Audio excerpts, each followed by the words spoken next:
At Citi Field in New York, the New York Mets play the Toronto Blue Jays. New York Mets baseball on SNY is brought to you by StubHub, the official fan-to-fan ticket marketplace of the New York Mets. By Geico, 15 minutes could save you 15% or more on car insurance. Visit geico.com for a free rate quote. By Chase, so you can easily master the way you bank. And by Toyota, see where Toyota takes you. Test drive one at your Toyota dealer. Toyota, let's go places. And a pleasant good evening, everybody. Welcome to Citi Field. Gary Cohen, Keith Hernandez with you tonight as the Mets open a 4-game home-and-home series against the Toronto Blue Jays, beginning with 2 at Citi Field. Well, Dylan Gee joined the Mets in 2010, has been a valued member of their rotation ever since, but it's been a very difficult year for Dylan, and today the Mets announced they have designated Dylan Gee for assignment. They've brought up right-hander Akil Morris from Class A ball in the Florida State League. Gee, Mets have about 10 days to either trade him or put him through waivers, try and get him to the minor leagues. And it's a difficult turn of events for a pitcher who's been a very valuable piece of this organization. Oh, absolutely, and you wish Dylan Gee the best. Whatever happens, whatever direction he goes, whether a team picks him up or not. But one thing's for certain, he's a professional. I know he was unhappy with a lot of things this season. Things didn't go right. He really didn't throw well yesterday. The Mets made the move. The fact that he pitched and you wouldn't have a man down in that bullpen. They called up the youngster from A-ball, Akil Morris, to get an extra arm out in that bullpen. So we'll see what happens with Dylan. But ultimately, he's going to have to go down to AAA if he goes through everything and get his act together and hopefully come back up and help this ball club. Well, the Mets will need all arms on deck for the next 4 days because they're playing the highest scoring team in the major leagues. The Toronto Blue Jays have won 11 in a row, and they are just raging hot offensively. Oh, 11 in a row, 88 runs in this 11-game winning streak. That's 8 runs per game, and they are just tearing it up. Jose Reyes off the DL, 17 games, hitting at a 338 clip. He's been a big part of this surge by the Toronto Blue Jays. And Josh Donaldson, who they stole from the Oakland A's, is leading at first or second in a lot of major offensive categories, having an MVP-type season. And then you throw in the likes of Batista and Encarnacion, and then they steal Russell Martin, who's all of a sudden coming around now, new league for him. He's starting to get hot.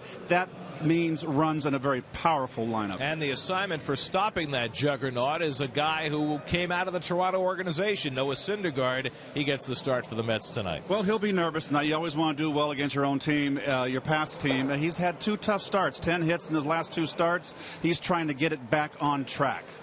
14 years in a row, Mark Buehrle has thrown at least 200 innings. He's having another Buehrle-type season. 206 wins in his career, 7-4 this year. 2 road wins in a row were complete games. One was a shutout victory, but he's 0-3 career against the Metsies. All of that while a Marlin in 2012. So it's the Mets and Blue Jays. R.A. Dickey's in town. He won't pitch till the teams get to Toronto.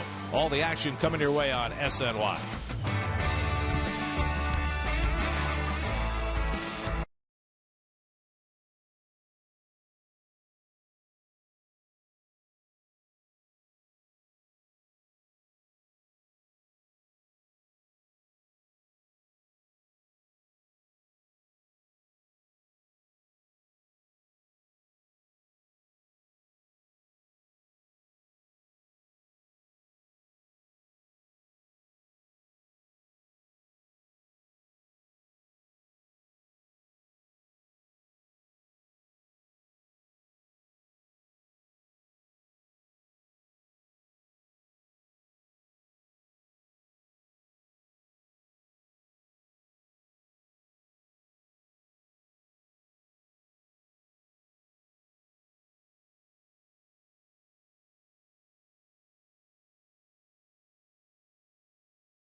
City is calling up a local restaurant to be featured at Citi Field this season. Vote for a favorite now at Mets.com/CityCallups. Make sure to stop in at a tri-state area McDonald's to pick up an exclusive ticket offer to see the Mets play at Citi Field throughout the summer. For Mets tickets, go online to Mets.com. Time for the Coldwell Banker home field advantage. Noah Syndergaard has made 6 career starts, 3 of them here at Citi Field. And he has fared better at home than he has on the road. Took a loss his last time out when the Mets were no hit by Chris Heston and the Giants. A 2-1, 2.33 at Citi Field so far in his rookie season. Now he'll take on the organization that traded him away. Syndergaard and the Mets facing the Blue Jays. First pitch is coming right up.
Reyes won a batting title and set team records for triples and stolen bases. But his tenure was really defined by how he made us feel watching him. Playing with joy and remarkable flair, he reminded us nightly that baseball is a game meant to be fun. 0-2 to Reyes. Drives it to deep right field. Back goes Abreu near the wall, and it's out!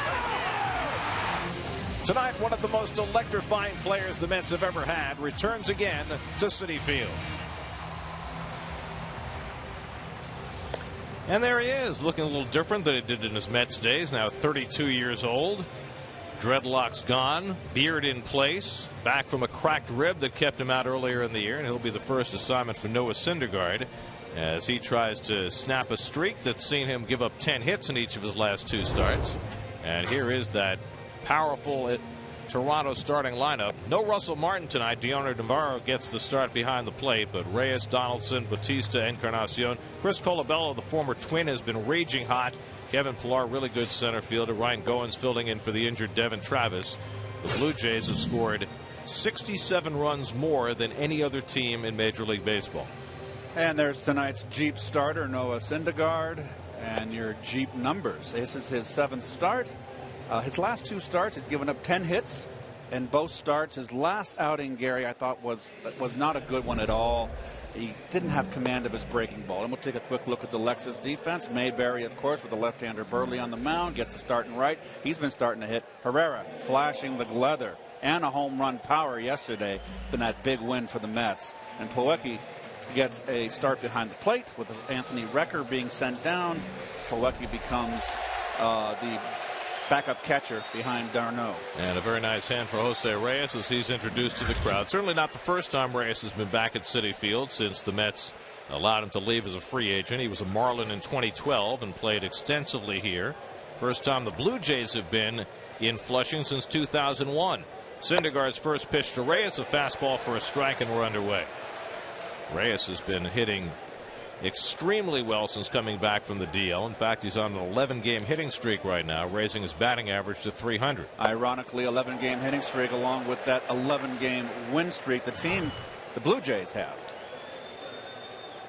Two-seamer from Syndergaard to get ahead on Reyes 0-2 with Donaldson and Bautista to follow. And Reyes fouls back the fastball. Well, those are Reyes' all-time rankings in Mets history. The all-time leader for the Mets in stolen bases and triples, second in runs scored, and on and on. Came up in 03 as a 19-year-old, left after his batting title in 2011. And a fastball away, 1-2. Well, as we always see from Syndergaard, oh, it was R.A. Dickey. I got interrupted there. R.A. only got 2 wins this year, Garrett. 2-6 on the season. Mets will face him Thursday night at Rogers Center in Toronto. And Reyes fouls back the fastball, so all hard stuff from Syndergaard in this opening at bat. Josh Donaldson having an MVP type season, standing on deck for Toronto, and then Joey Bats, Jose Bautista.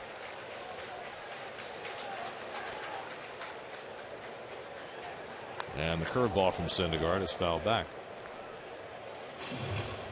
The Blue Jays' 11 straight wins ties their franchise record.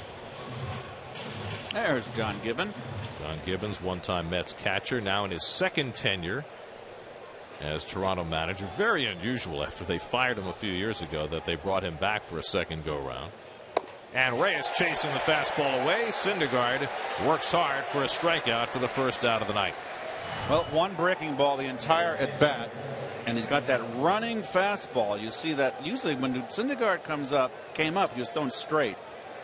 Getting a little bit of movement running away from the left-hand hitter, and Reyes breaks out the fishing rod, goes trout fishing. Strike 3. Started throwing that two-seamer about 3 starts back and had instant success with it. Now Josh Donaldson came over from Oakland in it looks like a lopsided trade, and he takes a fastball for a strike. Toronto gave up 4 players for Donaldson, including Brett Lawrie and a useful starter in Kendall Graveman, but Donaldson has played like an MVP so far this year. Boy, what a year he's having. 6th in the American League in batting, 4th in home runs, 2nd in RBIs, 1st in runs scored. With 4th in home runs, he's only 1 off the lead. There's 3 guys with 18 at the top. 17 home runs for Donaldson, who had 29 as an Oakland Athletic last year, made the All-Star team last year for the first time. Only 2 off the lead in RBI, 45 RBIs on the season. 47 is the leader. There's the curveball if Syndergaard ever commands it. Look out. Today's game changer brought to you by T-Mobile. That is an excellent breaking ball, and he's a diamond in the rough. Donaldson lifts one to right. Mayberry playing right field tonight with Granderson getting the night off. And that's the second out. Did we mention the T-Mobile game changer? No. Well, there it is. I'm glad you did. Josh Donaldson right up there in just about every offensive category in the American League. And that's T for mobile. I thought T was for 2. And I don't mean pool. T-Mobile. Oh. So here's Jose Bautista hitting just .246, 11 homers, 38 driven in. Good curveball from Syndergaard to start him off. Mark Burley, who you don't want to blink while he's pitching. You might miss him. He works so fast. He works very fast. 206 career wins. Getting ready for his first pitch. Meanwhile, Bautista takes the changeup for ball 1. I think that fooled the umpire. Looked like a strike to me. Edwin Encarnacion would be next. Bautista, since he had his breakout season in 2010 when he hit 54 home runs, has hit more home runs than anybody in the major league. Since 2010, 198 home runs. It's the guy that took about a half dozen years into his big league career to blossom, and when he did, he went off big time. And Syndergaard misses with a curveball, 3-1. Well, I remember him with the Pirates. I mean, he bounced around until he found a home in Toronto. He was a Met for about 5 minutes. They got him in a trade from Kansas City and dealt him back to Pittsburgh in the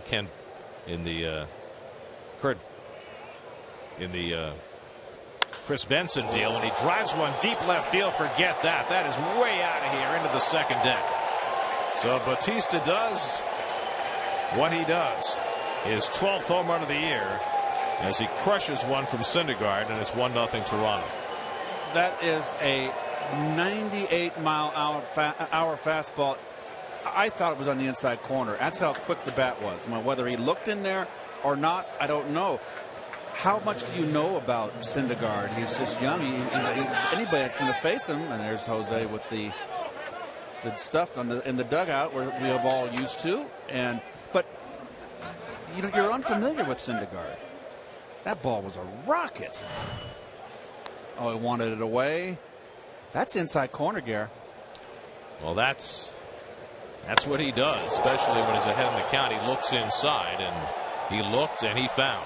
4 rows up into the second deck. Encarnacion pops one up. Pilecki coming back for a look, but that's in the crowd. See the reaction from Noah. Well, I think he's looking a little stunned. No, he just okay. It was a long one.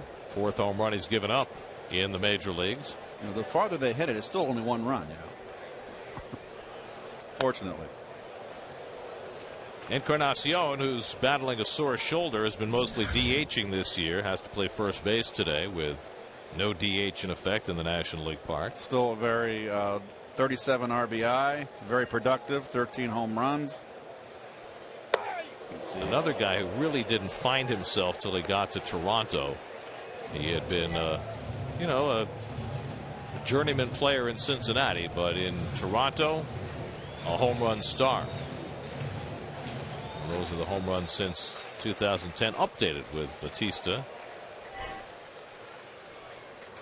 That's presented by DraftKings. Play daily fantasy baseball for free on DraftKings.com. Enter promo code NYM for free entry. Chris Colabello is on deck. 3-2 to Encarnacion with 2 out after the Bautista tape measure home run. Been using that phrase a lot lately. And the curveball drilled foul. Right into that guy's chest. Well, one thing's for certain, after the chin music, which was unintentional to Encarnacion at 98 miles an hour, he is not affected at one bit. He's hanging in there. He's not bailing.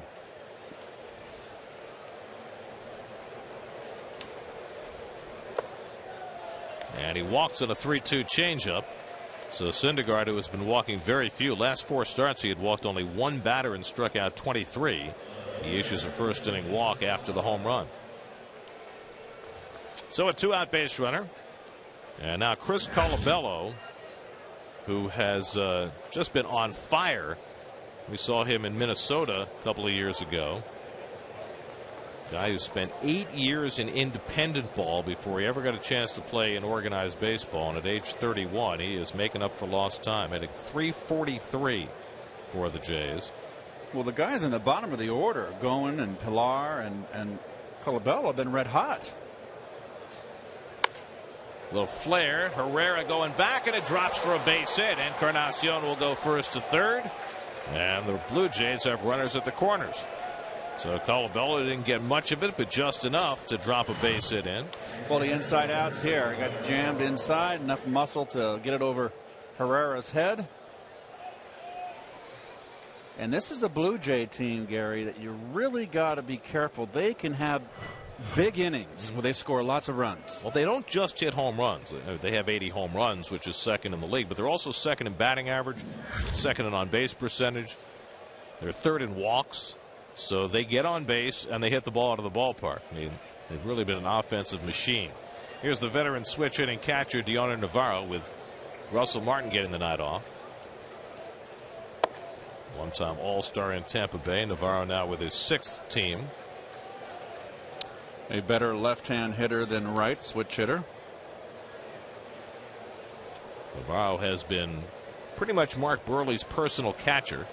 Reason he's in the lineup tonight. This will be the 38th time in Burley's last 44 starts that Navarro has been behind the plate. Encarnacion at third, Colabello at first, a run already home, and Syndergaard trying to fight his way through this opening inning after retiring the first 2 hitters.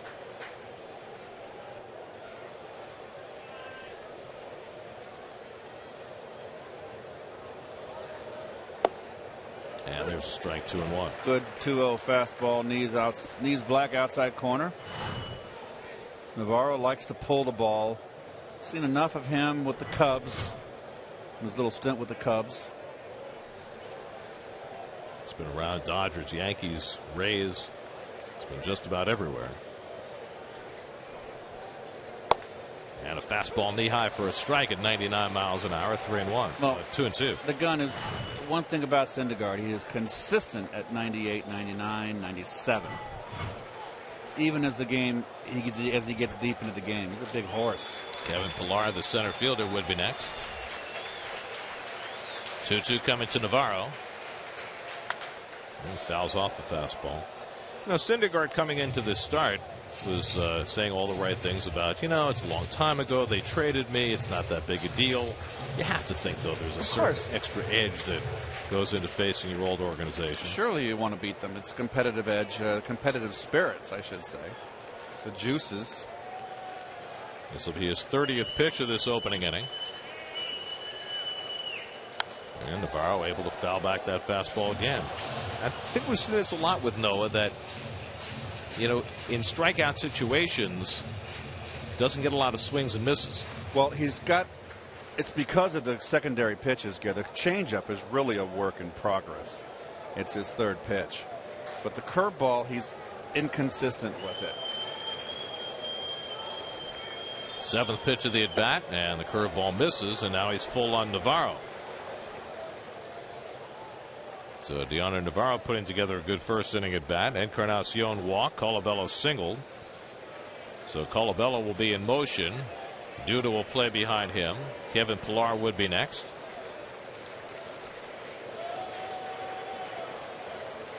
"3-2 coming to Navarro.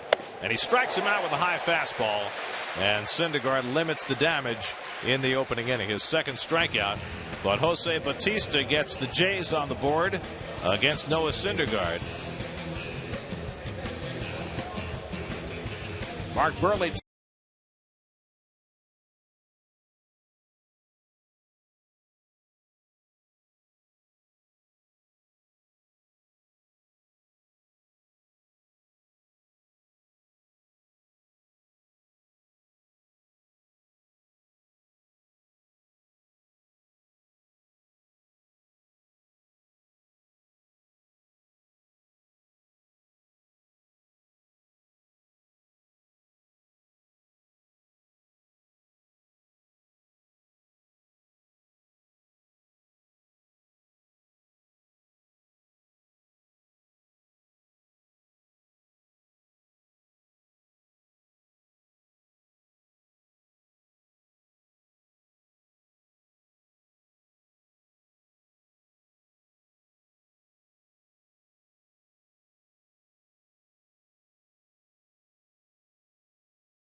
And here is the entire Geico Mets starting lineup.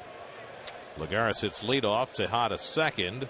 John Mayberry slots in. He had a big day on Friday in his last start with a home run, couple of hits. Kevin Plawecki gets his first start in 8 days against Mark Burley, who is in a hurry. 206 wins.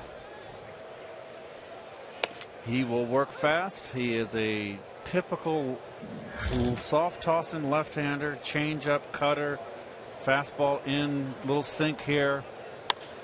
Lagares lifts one to right, and Jose Bautista has it lined up. One away. And we'll take a look at the Blue Jays Coors Light defense.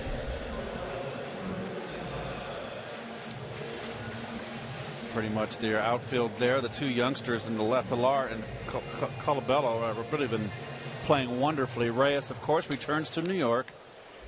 And there's some players there that Navarro's giving a what's his name a rest here. Come on. Russell Martin. Russell Martin. I'm just losing my mind.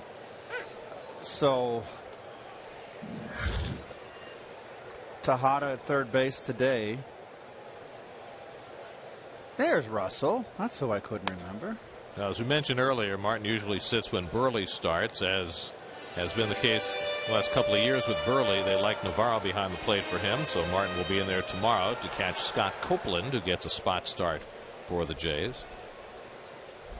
0-2 to Tejada, and he bloops one foul, and that'll go out of play. Well, they're just saying that Russell Martin is starting to get familiarized with the American League. Remember, he was with the Yanks and been in the National League for a while, so needs to get refamiliarized with the pitching as well as his pitchers, American League hitters. We talked about it in spring, Gear, that the Pirates were going to miss him. He's also been hot with the bat as the changeup misses from Burley 1-2. Ruben returned from the paternity list yesterday, had a double his first time up, went 1 for 4.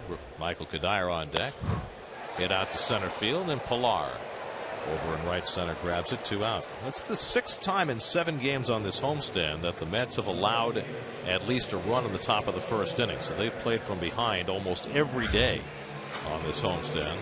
Lost 2 out of 3 to the Giants, won 2 out of 3 from the Braves, and down early against Toronto. Well, really a big win yesterday. Those kind of wins are always terrific when you come from behind. Michael Kadire has 110 career at bats against Mark Burley. 110. 117 plate appearances. Only one hitter has more against a particular pitcher, and that's Ichiro Suzuki against John Lackey. The old war horses. 3-0 to Kadire, who's had success against Burley. Burley behind 3-0, and swinging on 3-0. Kadire misses a high fastball. 86, that's about where Burley tops out these days. He's averaged 83.4 miles per hour on his fastball. And he goes back with the changeup, and it's 3-2. Now that's the key to Burley's success, being able to pitch behind in the count with his off-speed stuff. Wasting no time. Kadire hits one out to right, chasing Bautista back to the warning track. He'll get there to make the catch. 3 fly ball outs for Mark Burley in the bottom of the first. Kadire's the deepest of the 3. Bautista equal to it after his home run gave the Jays the lead in the top of the inning. After 1 at Citi Field, 1-0 Toronto.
City probables for the second game of this series tomorrow. Matt Harvey trying to fight out of a slump against rookie Scott Copeland, who'll make his second big league start.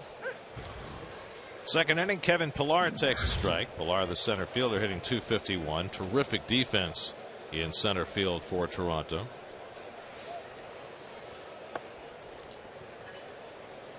.32nd round draft pick by the Jays out of Cal State Dominguez Hills. Small college. Never heard of it. Where would that be? You got me. I think it's in Southern California. I could be wrong. Hit out to right, and Mayberry right there waiting. Pillar retired, 1 out.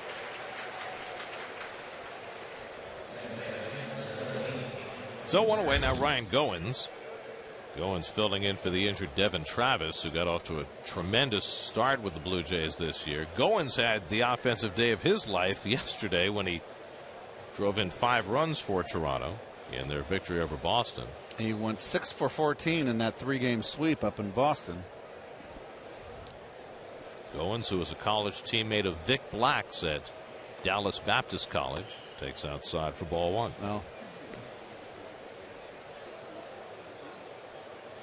Well, there is the Steve Gelb's counterpart for the Toronto broadcast, and he brought his glove. Oh, he's worried about a foul ball. Wow, he's got the glove up, ready to go. Well, you know, some of us TV people are worried about our faces getting messed up. Some others of us don't have to worry about such things. He'll be ready. Look at this. That's funny. I have to tell you, the few games that I broadcast at Tiger Stadium before they knocked it down, the broadcast location there was extremely close to home plate, right behind the plate, and you'd get foul balls back in the booth at alarming speeds. And Ernie Harwell, who sat next to us in the home booth, would put up a net, so I didn't have to worry. But when Howie and I went there, we left the booth open, and we brought our gloves. Oh, okay. Just to protect ourselves. Were you unscathed when the series was over? Yes. The Mets weren't. I think they got out-homered 14-0 in that series. Bouncing ball on the right side for Herrera. He waits on it and throws out Goins for the second out. Nice. How about the play that Herrera made yesterday? Fabulous. Spectacular. And a huge spot against Freddie Freeman in the 8th inning. Good athleticism, backhand. By the way, we've located Cal State Dominguez Hills. It is in Carson, California, which is Los Angeles County. So I figured it was down there. So now Mark Burley, lifetime .074 hitter. He only has 9 hits in his big league career, but one of them was a home run. Here's that play yesterday by Herrera. Big time. Off the big bat. Beautiful play. And really a nice play by Flores, too, with a first baseman's stretch. You know, Herrera hit a home run yesterday. Yes, he stole a base. He introduced the rally cups, the Gatorade cups on his ears. And he also, was asked about that play in the postgame. He said, yeah, we practice that all the time. So he's got a little, little energy to him, a little personality. Yes, I love him. You know that. I think he's got a chance to be a really, really fine player. And I do believe when Daniel comes back, and we don't know when David Wright is coming back. Mark Burley's parents on the right, in from Missouri. I think that Daniel's going to go to third base. This kid's got to play. Unquestionably. He's got to play. And did you see how quick he is turning 2? He is like Tito Fuentes. He is very, very adept at turning the double play. And Murph should be back Saturday when he's eligible to come off the DL. Burley strikes out, 3rd of the night for Syndergaard. So Noah bounces back with a 1-2-3 second. Burley will head back to the mound with a 1-0 lead.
Lucas Duda leads off the home second for New York.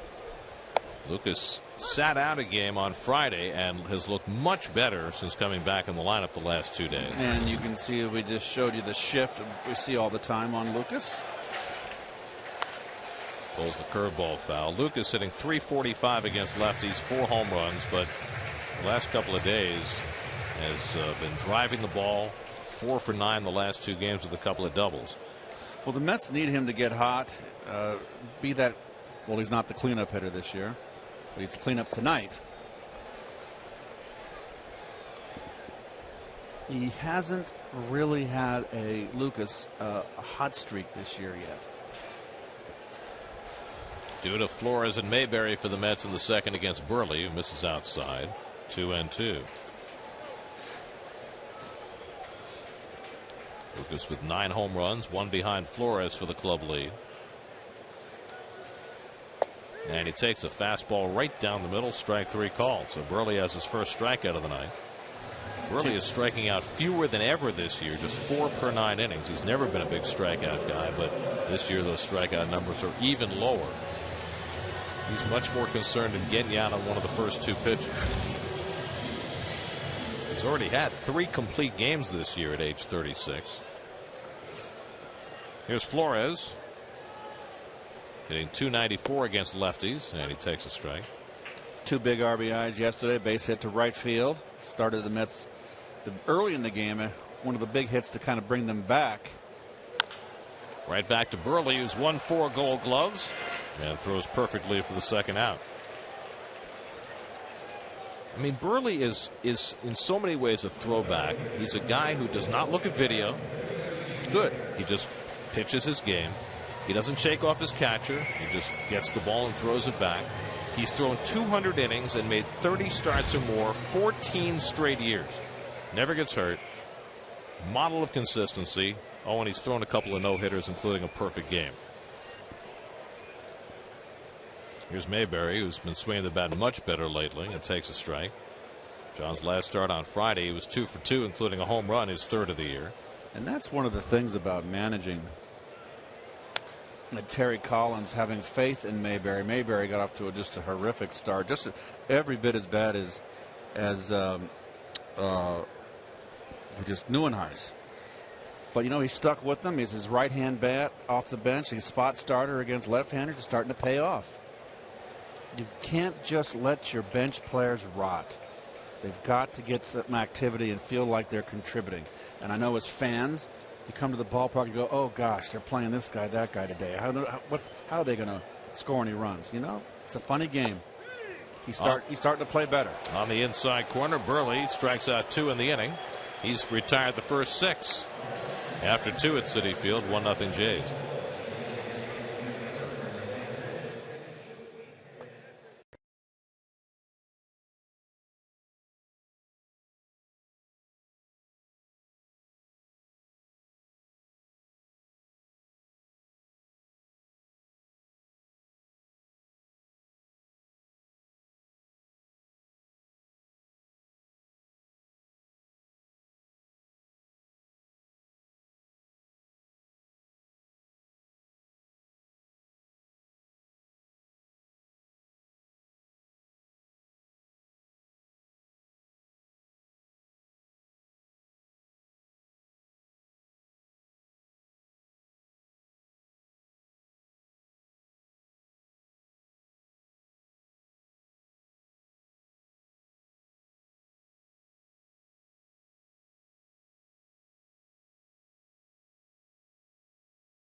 Is brought to you by your Mercedes-Benz Tri-State dealers.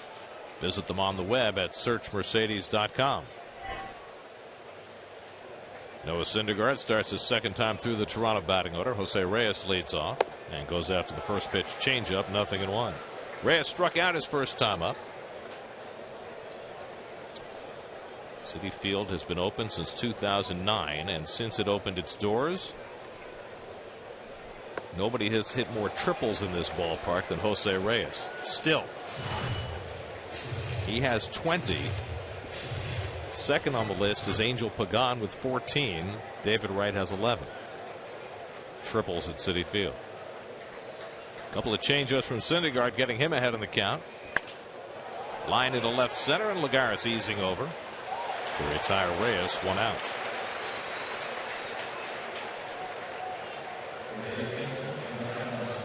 Well, I thought that Jose would hit 20 triples in a season. With the initial configuration. Yes, and he just never stayed healthy. He's always had aches and pains here and there, missed some games. Josh Donaldson lays off the curveball, and he stopped the swing in time. Well, this is one thing right here that I think the player has a right to have any equipment he wants, but look at the shoes on Donaldson. It looks like the Michigan Wolverines, not the Toronto Blue Jays. It should conform to the uniform. And it's just a pet peeve of mine. I mean, you got to look like you're part of a team. It's a uniform. It just doesn't work. Where's the yellow in the Toronto uniform? It's not there. So you're saying if he had red, a little red or a little white in the shoe, I would accept. Design? Yeah, that's just a pet peeve of mine. There you go. Fans are true to the orange and blue. Just thought I'd throw it out there. See if it would stick. Is that why you're wearing that orange and blue tie tonight? You are. Which, by the way, so am I. Totally by coincidence. I am wearing my. I'm in orange. It's the good luck tie. It goes with your sling. I mean, you got the black sling with the orange and blue tie. I think it's quite a nice look. My shirt looks like it's all out of whack. It's because of this stupid. I'm getting so sick of this. How long do you have to wear that thing? Another week. 22nd it comes off. Thank goodness. Is it getting you a lot of sympathy as Donaldson goes fishing and it's 3-2? No, just a lot of questions. Yeah. But not sympathy. You're not looking for sympathy. There's no sympathy in baseball. But away from the field. When you're walking your dog. 3-2 to Donaldson, and he just got a piece of that fastball. Oh, it clobbered home plate umpire Marty Foster. Oh, boy, that clocked him. That threw his jaw back. Watch this. Oh, direct hit. God, that's a 98-mile-an-hour fastball, folks. Oh. And the other three umpires and the Mets assistant athletic trainer Brian Chiclo will all come in to see if they can be of any assistance to Marty Foster. And that got him. I mean, that was dead center, right on the chin, pushing that mask back into his jaw.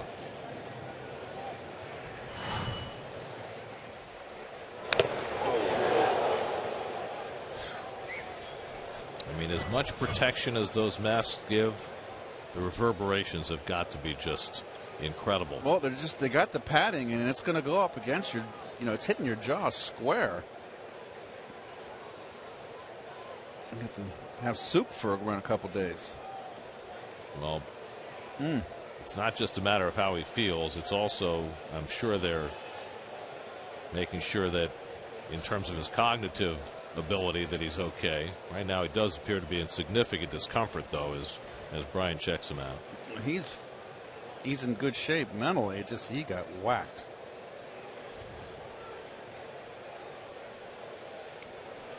So does Syndergaard need to throw? Can you guys move off to the right a little bit? Maybe Noah would like to get some tosses. For an umpire to do this, he really has to be hurting. He's not going to do it. He's not going to slow up the game. He got banged. Well, we have a minor delay here. If he had to leave, we'd have a much longer delay, as one of the other umpires would have to put on the gear. I mean, that's right in the middle of his chin and his mouth. you'd rather get it up in your nose and your eye and your forehead than down low, because that's your jaw. Well, he's going to try and tough it out. We'll see how he goes from here. And he's still not feeling 100%. That's for sure. Well, he's going to have to put the mask on, and that might have bunched his nose up too. And he just told Syndergaard to throw some warm-up pitches, because that will be good for Syndergaard, but also it gives Foster a moment just to gather himself. It was very nice. Had enough those wits about him to give. That was very considerate to give Noah a couple tosses. It's 3-2 to Donaldson with 1 out and nobody on. Donaldson's taking some big hacks in this at bat, and he hits the curveball out to right center. Mayberry's been busy early in this game, and that's the 2nd out. Tonight's Twisted But True Fact brought to you by Twisted Tea, the hard iced tea that tastes like real iced tea. Oh, this is about the bird, huh? Blue Jays are not blue. They have a unique brown pigment in their feathers that distorts the reflection of light, making them look blue, even though they're not blue. They are the bullies of the birds in the backyard. You know. Is that true? Yeah, they're big, and they if you don't have the right bird seed out there, they will. That and the grackles, the blackbirds, they will hoard away the food for that. I have a lot of feeders in my backyard. So the chickadees and the tufted titmouse, they get pushed aside. So you're saying that's why Bautista hit one in the 2nd deck in the 1st inning? Because Blue Jays are bullies? Yes. So there's a certain feed that they don't like to eat, the grackles and the Blue Jays. They won't go near it. Feel bad for that tufted titmouse. 2-0 from Syndergaard, and he keeps it away from Bautista with a 2-0 curveball, and why not after the way Bautista crushed one in the 1st inning. His 12th home run of the year.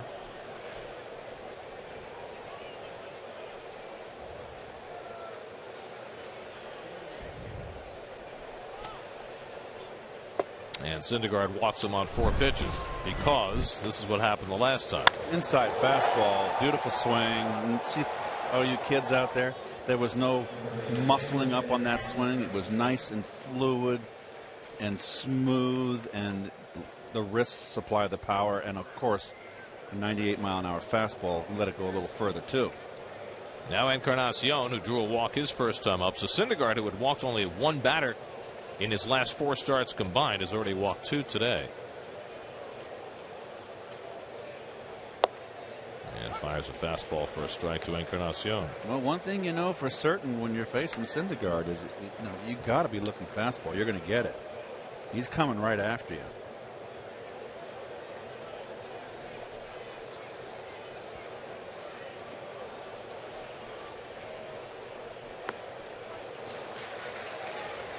Encarnacion fooled on the curveball, and it's 0-2. And he was looking dead red. When Encarnacion first came up, he was the 3rd baseman. Drafted by Texas, started his big league career in Cincinnati, now plays first base and DHs at age 32. And he goes down on the high fastball. Syndergaard threw it right upstairs and by him for his 4th strikeout. So Syndergaard getting heated up. Mets down 1-0 going to the bottom of the 3rd.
square in the chin by a foul ball in that last half inning is not going to be able to continue, as we kind of suspected might be the case. He toughed his way through the rest of that top of the third, but his jaw was just aching. And so he's going to leave, and we're going to have a delay here as Mike Winters, the crew chief and second base umpire, will put on the equipment. It usually takes about 10 minutes for the umpire to get that home plate equipment on. And so Mark Burley will have to wait, as will everybody else, for that to happen. Meanwhile, we'll tell you the third inning is presented by your local Tri-State Audi dealers and the uncompromised Audi A3 sedan. So Syndergaard will go back to the clubhouse because he knows it's going to be a while before he is called upon. There are the standings in the American League East. Everybody in that division, other than the Red Sox, has been hot. The Blue Jays have now won 11 of their last 15. You know, Toronto's won 11 in a row. Baltimore has been rolling. So the race is very much engaged in that American League East, which everybody figured would be a flip of the coin going into the season, and it's been exactly that. Well, I think the surprise is I didn't think the Yankees would perform to the level they have. They're in first place at this point in the season. Let's face it, we're getting close to 4th of July. It's deep into the season. I did not think Tampa Bay was going to be played up to that level they're playing. Boston is having all kinds of problems. And remember, as far back as May 25th, the Blue Jays were in last place, so they've turned it on. So it's a very, very competitive division. Yeah, and I think Tampa Bay's been a huge surprise too. I don't think anybody expected that bunch of no names to be where they are. The Mets will be going to St. Pete to play the Rays in August, as the Mets are seeing the entire American League East this year. But the Blue Jays, with this incredible offensive rush, have gone from last to a game out of first place in a very short period of time. That'll make your manager happy. John Gibbons, of course, backup catcher back in the 80s with the Mets. Big John. Well, John Gibbons in his second tour of duty as Blue Jays manager. And this franchise that has not been to the postseason since 1993 has a pretty good chance of getting there this year. We've got a delay as the umpires rotate, and we'll come back to Citi Field in just a moment.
On SNY.TV, featuring pitch-by-pitch coverage, player cards, and in-depth stats. Check out SNY Game Day on SNY.TV, your online home of all things New York sports. And now let's check out today's Verizon trivia question. The only 5 players to appear in 300 or more games as the Mets leadoff batter. 5 players, 300 games, leading off for the Mets. Well, news in San Diego today. After 9 seasons, Bud Black has been dismissed as manager of the San Diego Padres.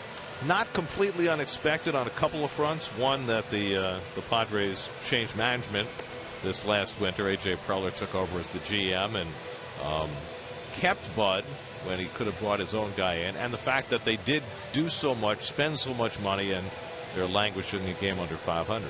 Well, they made a lot of moves late, too, and they felt they had a team that was contending. And you see by their numbers, one game under 500, they felt they weren't performing up to the level they expected. They made a lot of nice moves late that surprised a lot of people, and it just hasn't worked out for them. And they're in a tough division. They can't monkey around. They'll be out of it quick with the Dodgers and the Giants. No question. And the Diamondbacks, I think, are also going to get better as the season goes along.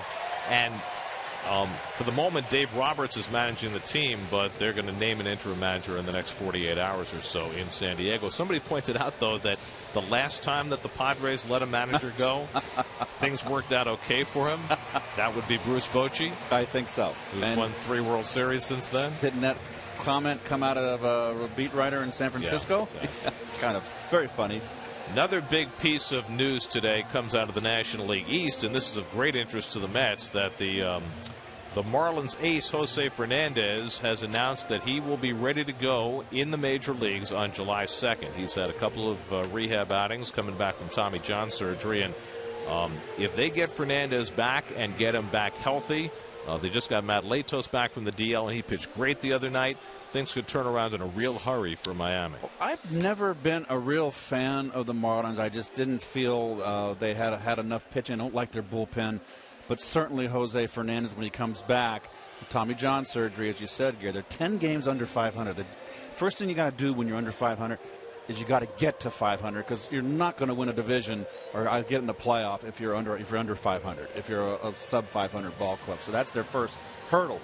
And again, we're looking what's going on with Matt Harvey here, who's had his struggles coming off first season off of Tommy John. How is it going to affect Jose Fernandez, who just really is phenomenal pitcher? So we got to wait and see how his recovery and how it affects his season, actually second half of the season. And he won't have the 17 months that Harvey had, because remember, Harvey had surgery in October, right, whereas Fernandez had surgery after the season began last year. Right, and he's another, like Harvey, a power pitcher. And what we saw from Matt this year was pitching more to contact. They didn't want Matt to really stress and reach back and try to rear back and fire. Are they going to ask the same thing from Fernandez? We'll have to wait and see. I'm very curious about it. He's obviously a budding star, tremendous stuff, and you just don't know how each individual is going to react to a comeback. Meanwhile, so much of the Mets talk today has surrounded Dilson Herrera and the way he has played since coming back from the disabled list these last few days. And we talked about his effervescence not only on the field but off. Well, I liked him last year, and the little stint he had with the ball club. Was he 20 years old last year? Showed some power, showed some glove right there. It was a terrific play yesterday. But we've seen him do this. And what I like so much about him is that he brings energy, and Terry said it in the paper today. He brings an energy to like Darno does. And these are 2 young players that are going to be a part of this ball club that are going to, the fans here in New York, the Met fans, they're going to watch them develop as the years go on.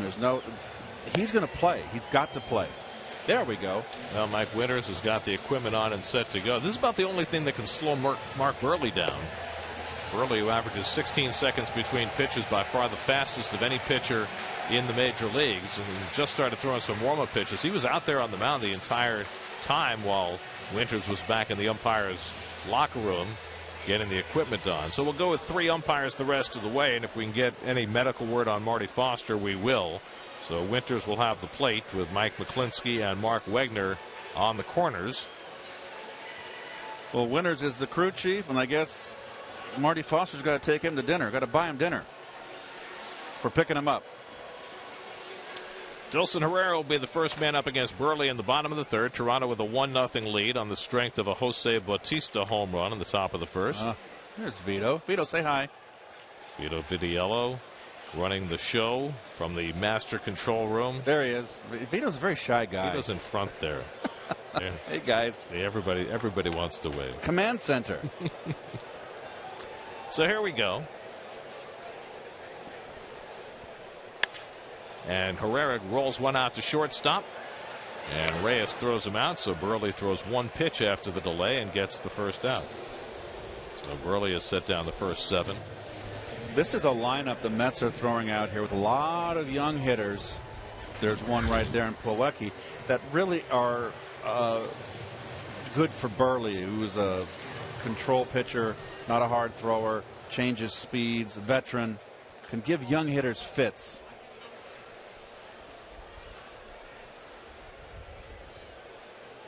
Well, it's nice to see Plawecki back in the lineup. It's been 8 days since he's been in a game, and he was going through some scary times. He had some dizziness.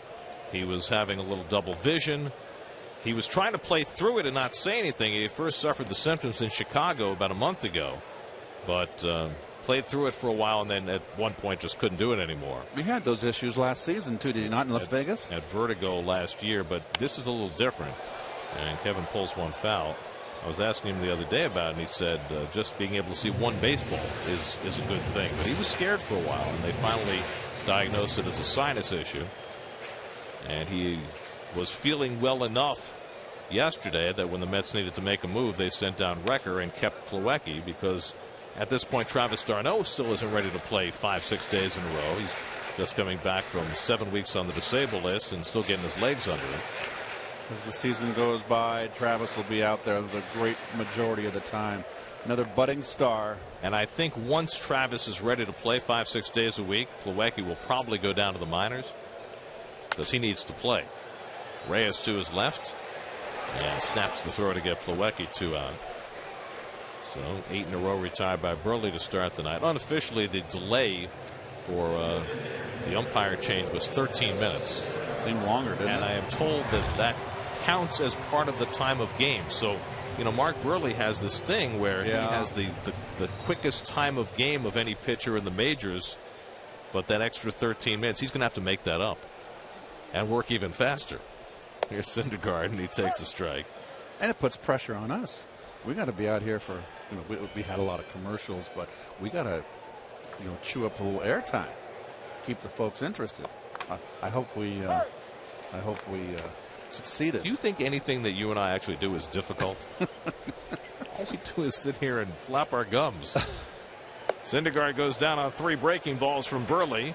So Burley has already had a perfect game in his career. Is perfect through 3. After 3, 1-0 Blue Jays.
organization, Mets made what has turned out to be a great trade, picking up Noah Syndergaard and Travis d'Arnaud, as well as John Buck, whom they helped turn into Dilson Herrera.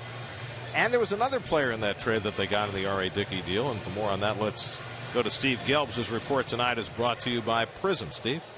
Gary Wilmer Becerra. He was just an 18-year-old little-known prospect, still is somewhat little-known in the Mets organization. Having a good year, though, in Savannah at age 20 right now, hitting .288, slugging over .500, has 8 home runs on the season, 16 doubles. His manager this year is Jose Lajer, was his manager last year in Kingsport as well, and he says that Becerra is coming along really, really nicely for a young player. Offensively, he's got a lot of power. He's 6'4", a lot of natural power. Just needs to learn the strike zone a little better, but says when he barrels up a ball, which he's doing more this year than last year, it's got a chance to get out of the yard. He's also a speedy guy for his size, got some plus speed that sometimes takes opponents by surprise because he's a middle-of-the-order guy. Lajer says that Becerra often will beat out infield singles because guys don't give him a lot of respect. Then he'll steal second. Says that he's noticed the second time around teams play Becerra very differently, and he's been pretty good in the outfield as well, coming along in that regard. Lajer thinks that Becerra one day, still got a little ways to go, but will be an everyday right fielder in the major leagues. And apparently Becerra, he agrees. Funny story from yesterday. He was actually watching our broadcast. There was a lot of talk about the Syndergaard and d'Arnaud aspects of the trade to Toronto, or from Toronto. Becerra in the clubhouse said, hey, they never talk about me, but you know what? I'm going to be the icing on the cake. That would be some icing. It already appears as though it's been a very lopsided deal in favor of the Mets. And who knows? Maybe before long the Mets could have a second Wilmer in their lineup. Well, they traded R.A. Dickey off that tremendous season that he had, and they capitalized, the Mets, and part of the youth movement. And you've got a couple guys here right now, very important to this ball club. You want to be successful trading in any endeavor? Buy low, sell high. Colabello strikes out for the first out in the fourth, and the Mets certainly did that with Dickey. They sold him at the absolute apex of his value. Change up here. It's Colabello out in front. I tell you what, Savannah evidently is not a home run hitting ballpark. No. It's and that young man through the first 58 games has 8 home runs. That's impressive. Just 20 years old. Now Dioner Navarro, who struck out his first time up. So Syndergaard, who only struck out 2 in his last start against the Giants in 6 innings, already has 5 tonight, and Navarro bluffing at a bunt with the Mets putting the shift on against him. I don't know whether he was serious about it or not. And the Mets are making no alterations to that shift. Flores alone on the left side. Tejada out in shallow right field, the third baseman. Cut by Navarro, 1-1. He's got a fastball and consistent. He's the most consistent blazer on the staff. Keeping that thing at 97, 98. I just watch the gun. It doesn't alter. Navarro got something in his eye. Well, you know all about the birds. Would you like to elaborate on Dioner Navarro's menagerie? No, I won't go there. Is the chameleon and the birds, are they safe together? I don't know. One's a reptile. Yes, he is. And he likes to change colors, too. Kevin Pillar is the on-deck batter. Here's the 1-2 from Syndergaard. And the curveball inside. 2-2. So we got a red-hot lineup here with this Blue Jay lineup, and Syndergaard holding his own. Gave up the home run to Bautista in the first inning. A tape measure shot in the second deck, but nothing since. Just missed with that fastball. 3-2. So you got a 22-year-old throwing 98 for the Mets and a 36-year-old throwing 85 for the Jays. 2 completely different styles of pitcher. 3-2 to Navarro, and he struck him out with the changeup. The changeup has done some damage for Syndergaard tonight. He's got 3 strikeouts in a row now. It's working for him. He's getting his change over more than his curveball. And that's the pitch that's a work in progress for Noah, and he's getting a rhythm with it. So 6 strikeouts, including the last 3 Jays. And now Kevin Pillar with 2 out, nobody on. Pillar's fly to right his first time up. This is how good an offensive team the Jays are. Kevin Pillar has a .288 on base percentage. Not good at all, right? Yet he's in the top 10 in the American League in runs scored. 38 runs scored. So every time he gets on, it would appear, they find a way to get him home. There's a good curveball, chased, and it's 0-2. He can also steal a base. He's got 9 stolen bases, only caught once this season. That helps.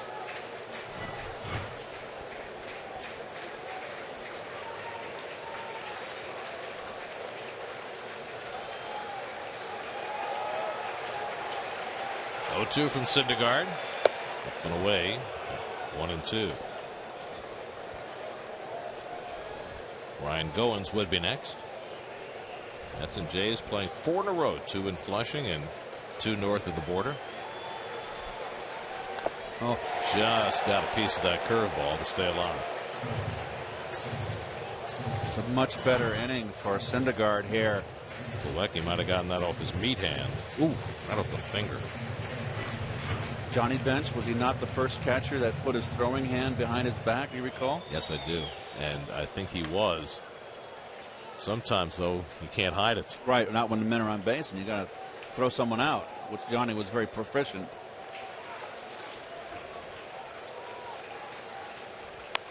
Of course, Johnny Bench also had hands big enough to hold 8 baseballs at once. And he can hit a little bit, too, and hit in the clutch. Big Red Machine.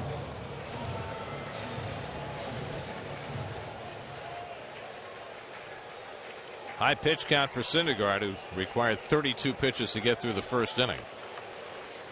1-2 to Pillar, and he chases for strike 3. Syndergaard strikes out the side in the 4th. That's 7 strikeouts for Noah. Now the Mets look for their first base runner against Burley.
Home 4th inning. Juan Lagares takes a curveball for a strike from Mark Burley, who's gone perfectly through the first 3 innings of this game. Lagares flied out in the opening inning. Second time through the order. Let's see what Burley does with the Met lineup. Does anything different? Change up, nubbed down to first. Encarnacion over to make the tag on the reluctant Lagares. 1 out. There was a time, right, where the runner would run through the first baseman on a play like that? He'd try to knock it out of his hand. Glove. Or slap it if you're A-Rod. Get a preview of tomorrow's Mets Blue Jays Game 2 interleague matchup here at Citi Field, plus all the latest New York sports news on Daily News Live, presented by Citi, tomorrow at 5, only on SNY. Here's Tejada, who flied to center his first time up. So Burley has faced 10, retired 10. Mark Burley spent the first 12 years of his career with the White Sox after they drafted him in the 38th round out of junior college in 1998. Driven to center field. Pilar got a good jump on the ball going back, and he runs it down. He may not be Juan Lagares, but Kevin Pilar is an excellent center fielder. Very quick. Runs this one down. Once you get there, it's routine for a guy like him. First step is what it's all about. And he had a great first step.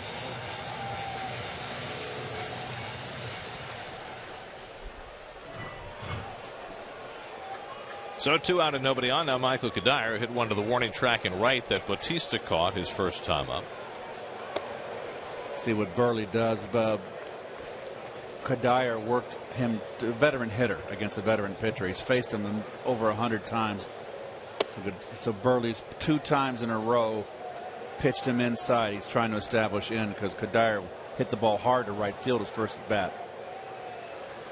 This is all the cat and mouse between pitcher and hitter, particularly when you have a pitcher of the caliber and style of Burley. Second time he's fallen behind Kadire, 3-0. And he throws a fastball for a strike.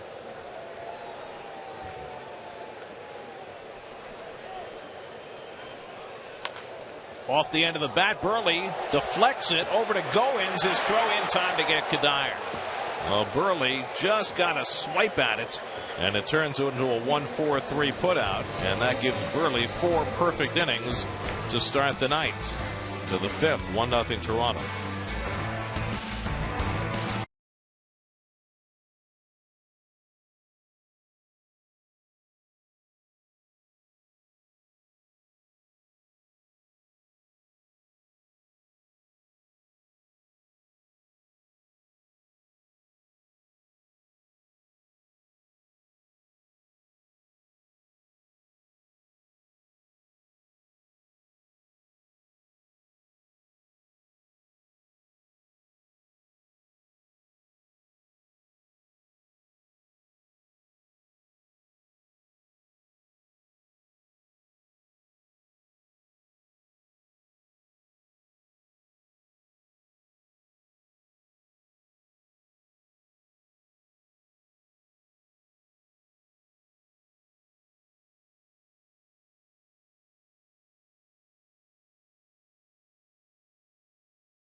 Field on this homestand. Matt Harvey pitches for the Mets. Our coverage begins at 6 o'clock tomorrow, right here on SNY. Well, Mark Burley perfect through 4 innings, which means that in Noah Syndergaard's last 2 starts, the Mets have gone 13 innings now without getting a hit. They got no hit by Chris Heston the last time he went to the mound, and they've been held without a base runner so far tonight. So he's got to be practically perfect. Ryan Goins leads off and takes a strike. Perfection eluded him in the first inning when Jose Bautista hit one about 9,000 miles to left field, but that's been the only run of the game. Syndergaard has struck out his last 4 batters, and he misses with a changeup, 1-1. Well, Syndergaard now against the left-handers has got that nice little running fastball on the outside corner, but he can't live on that pitch. He's got to pitch inside every now and again. Slapped to short, and Flores is right there and throws out Goins one away. Well, you remember when Syndergaard was down in Las Vegas, that's what we heard, right? That one of the things that he really needed to work on was pitching inside, and then the first couple of starts he came up to the big leagues, it looked like he started to do that. Yes, and it just, he's a diamond in the rough, and he's gonna take his lumps. He's gonna have his brilliant games. He's got overpowering stuff, and if he ever, I'm repeating myself, but it's just pretty basic. There's a lot of pitchers that come down the pike with great arms, and the ones that stick are the ones that figure it out and get control of their secondary pitches. Because big leaguers can hit a fastball. I don't care how hard you throw. You're constantly pitching 1-0, 2-0, 3-1. You're going to have a hard time succeeding. First round picks from other teams making their debut as a starter for the Mets: Darling, Wheeler, Syndergaard. I never knew Ron was a #1 pick. Oh, come on. I've known, how long have I known Ron? 9th pick overall. I had no idea Texas. he was #1 pick for Texas. Yeah. Ivy Leaguer? And he went right to AA. Must have been a down year. I'm going to tell him you said that. Strike 3 called, so Burley's caught looking, and that's 8 now for Syndergaard. You're teasing, right? Of course. You got to be teasing. Of course.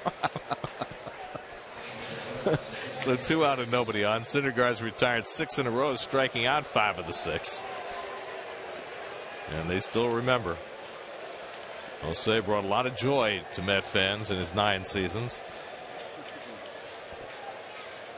8 strikeouts, only 6 other outs for Syndergaard tonight. And Reyes thinking about a bunt with his buddy Tejada creeping in at third. Well, Reyes last year was very outspoken about Tejada, whom he mentored during his late days with the Mets. And he felt that Ruben really needed to try harder and be more of a worker to accomplish what Reyes thought was Ruben's destiny. And they're still very close. They talk all the time and text all the time. But the contrast in personality is stark between the two of them.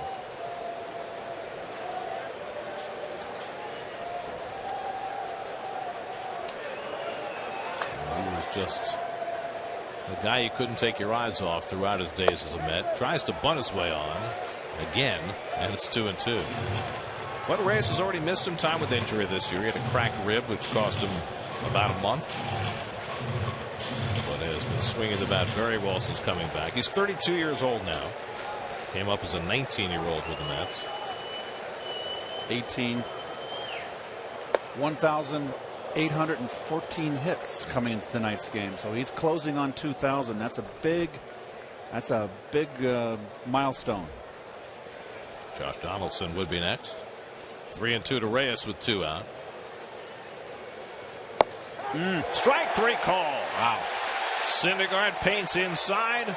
His 9th strikeout in 5 innings, 1 shy of his career high.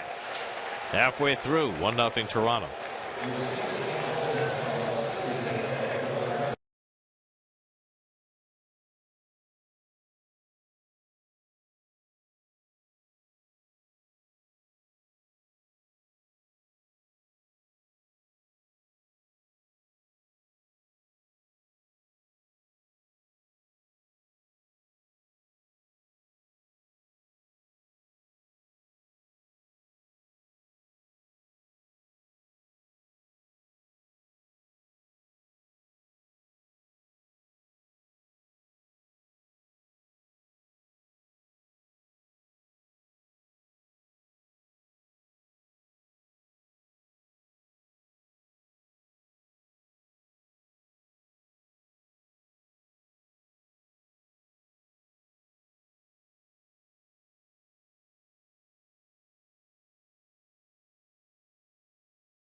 doing it in quite different fashion. Mark Buehrle and Noah Syndergaard in an interesting duel tonight. Mets looking for their first base runner against the veteran lefty. Lucas Duda was called out on strikes his first time up. 12 up and 12 down for Buehrle so far. And he ties up Lucas with a changeup, but he stopped the swing in time, and for a rare time tonight, Buehrle's behind in the count. Full shift on against Duda. And he takes a strike with a changeup, 2-1. They're your People's United Bank starters. Far cry from yesterday when we wanted to avert our eyes from the starters' numbers. They've been terrific. Syndergaard with 9 strikeouts. Buehrle nary a base runner. Duda pulls one and it skips right by Encarnacion and goes down into the corner. Duda on his way to second as Bautista digs it out. A hard hit double for Duda. Well, Encarnacion has not played a lot of first base this year. He's mostly DH'd. And he got eaten up on this bullet. Oh, Lucas turns on that fastball in. Let's see if he olays it. Yep, he did. Toro. That should be a double. That's got to be a double. Bautista trouble picking it up, but he's a third baseman. Encarnacion. He's a DH at this point. Yes, he just never was a great fielder. And So they're still deciding on this. They gave him a double. So the Mets have their first base runner. A 2-base hit for Duda, his 20th double of the year. And now Flores will try and get him home, and he pokes one the other way on the changeup from Buehrle. 0-1. Well, this isn't a game right here. When you come to the ballpark, you know you're facing their best pitcher. You're in a tight game. You've got to do the little things. So even though Flores has 10 home runs and 30 RBI, Wilmer's got to be very cognizant and focused to at least advance the runner by hitting the ball the right field, the right side. And Buehrle, in contrast, comes inside to try and keep him from doing that. Plus, this game is shaping up to be a pitcher's duel. Well, the one piece of that's kind of out of Syndergaard's control is that he's probably only got one more inning with his pitch count at 92. So the Mets are going to have to get plenty of bullpen today, win or lose. Good cut by Wilmer right there on a pitch to hit. Fouled it right back. Flores had a comebacker to Buehrle his first time up. Duda at second, nobody out. John Mayberry waiting on deck. And Buehrle working out of the stretch for the first time today. And Flores takes strike 3 call. Fastball got him looking. Well, 4th strikeout for Buehrle. Buehrle struck out a few right-handers with this. A head in the count, fastball in. That's just part of his arsenal. And Gary, we were talking in the break. This is the guy that throws 87, 86 miles an hour. You got to pitch inside. Could you be fearful? Obviously, he's not. He knows he has to. But his game is his changeup makes his fastball. There's Mayberry, who struck out looking his first time up. Well, Ronnie said it a million times. He said the less velocity you have, the more important it is for you to pitch inside. Right. There's certain pitches. Most pitchers, the fastball sets up the secondary pitches. With Buehrle, it's his secondary pitches that set up his fastball. Mayberry swings over the changeup, and it's 1-1.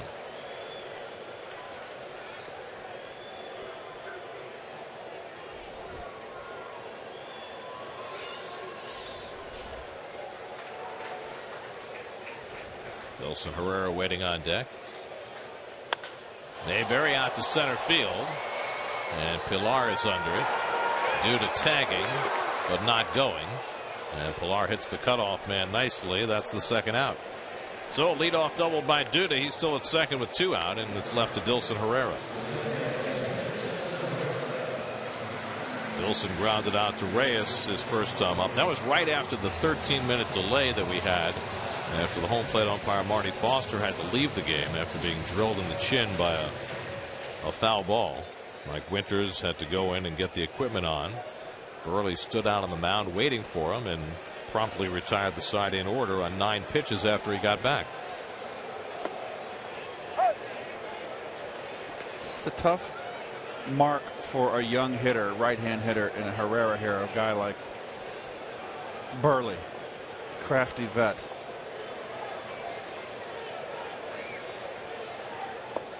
This is with a curveball down, a ball and a strike.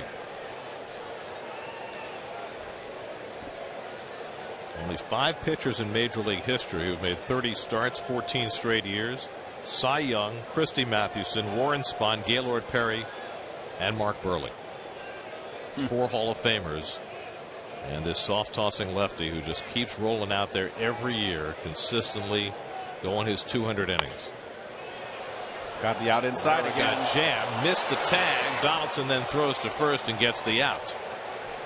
Duda eluded the tag by Donaldson, but he was able to make the adjustment and get the out at first base. Nice dance move by Lucas. For a big guy.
Finally got him a hit for the first time in his last 2 starts, but this will probably be his last go around at 92 pitches for the night. And he's got the tough part of the Toronto order. Not that it isn't completely tough, but Donaldson, Bautista, and Encarnacion, 3 home run bats to face him in the 6th.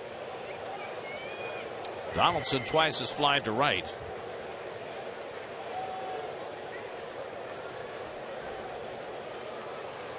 Yeah, 42 home runs with these combined for these next 3 hitters. Bautista with 1 tonight. And Donaldson stepping out as he takes a strike. He's a good hard-nosed player, isn't he, Donaldson? He's a blue-collar guy. He hustles. There's Bautista on deck. Threw that fastball right by him. And that was 96, so that wasn't his best gas. Have to throw a lot of pitches to get through a laborious first inning. It's been more efficient since then, but it might cost him an inning at the end. 1-2 to Donaldson. Donaldson's another one of these guys who developed late. He's 29 years old. First drafted by the Cubs out of Auburn in 07. And then burst on the scene with Oakland a couple of years ago. Change up inside 2-2. Auburn's put out some pretty doggone good baseball players, major league players.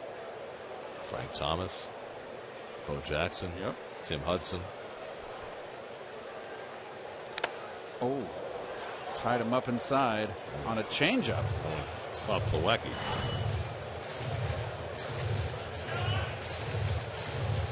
He's got to be careful with that change. He got it inside and crowded him. If he got that over the plate, it would have been a good pitch to hit. Curveball off the plate and the full count to Donaldson. So a dangerous spot here for Syndergaard. He's walked 2 tonight after walking just 1 combined in his last 4 starts. And he got Bautista and Encarnacion to follow. So a big pitch to make here against Donaldson, leading off in the 6th. No warm-up action as yet in the Mets bullpen with Syndergaard at 98. Strike 3 call. Got him looking at the fastball. Donaldson disagreeing with Mike Winters. Strike. No, it's not down. That was a strike. Got the knees. 10 strikeouts for Noah Syndergaard, and that ties his career high. Can't take that pitch. That's knee high. For sure that's a strike. Yes, sir. Look at the leg kick from Donaldson. That is a strike. So now Bautista, who's responsible for the only run of this game with a second deck home run in the 1st inning.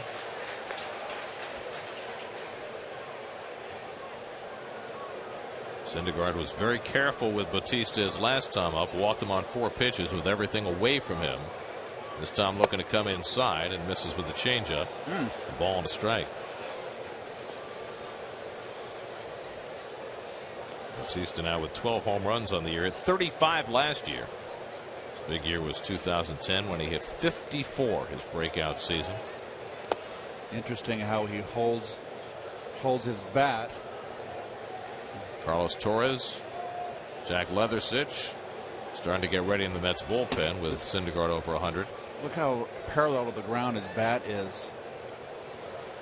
Makes him a high ball hitter. Why, I should probably explain that. I was always told Orlando Cepeda held his bat up straight up and down, made him a better low ball hitter. When you hold your bat level like that, it's an easier to get right to the high pitch, but it's already on the same plane. 2 hopper for Flores, takes his time. 2 out. 9 in a row retired by Noah Syndergaard. We'll check in with the studio. Doug Williams has a game break brought to you by Honda.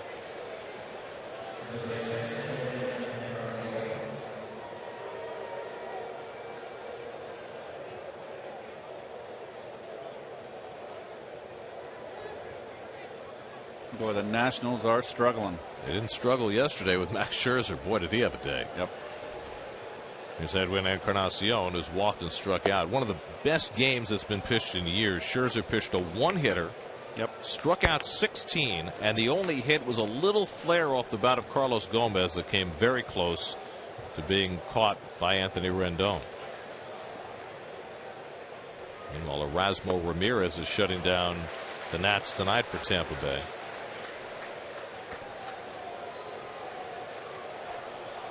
$5-0 now in the 4th. Scherzer with that ERA below 2 could have a lot more wins than his record shows. Syndergaard running inside on Encarnacion. It's 1-2. Well, Syndergaard with this gas is going to eat up guys with long swings like Encarnacion. It's hard to catch up when you put a 98-mile-an-hour fastball and you've got a long swing.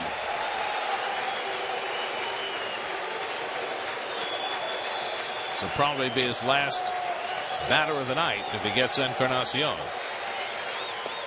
Bounces a curveball, 2-2. Well, the Jays were averaging 8 runs per game during this 11-game winning streak. Syndergaard has held them to 1 so far tonight.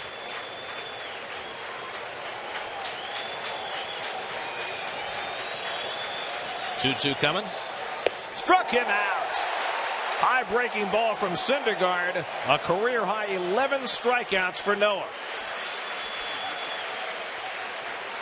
He struck out 8 of his last 10 batters. 1-0 Toronto in the 6th.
Kevin Plawecki leads off the home 6th inning with the Mets down 1-0.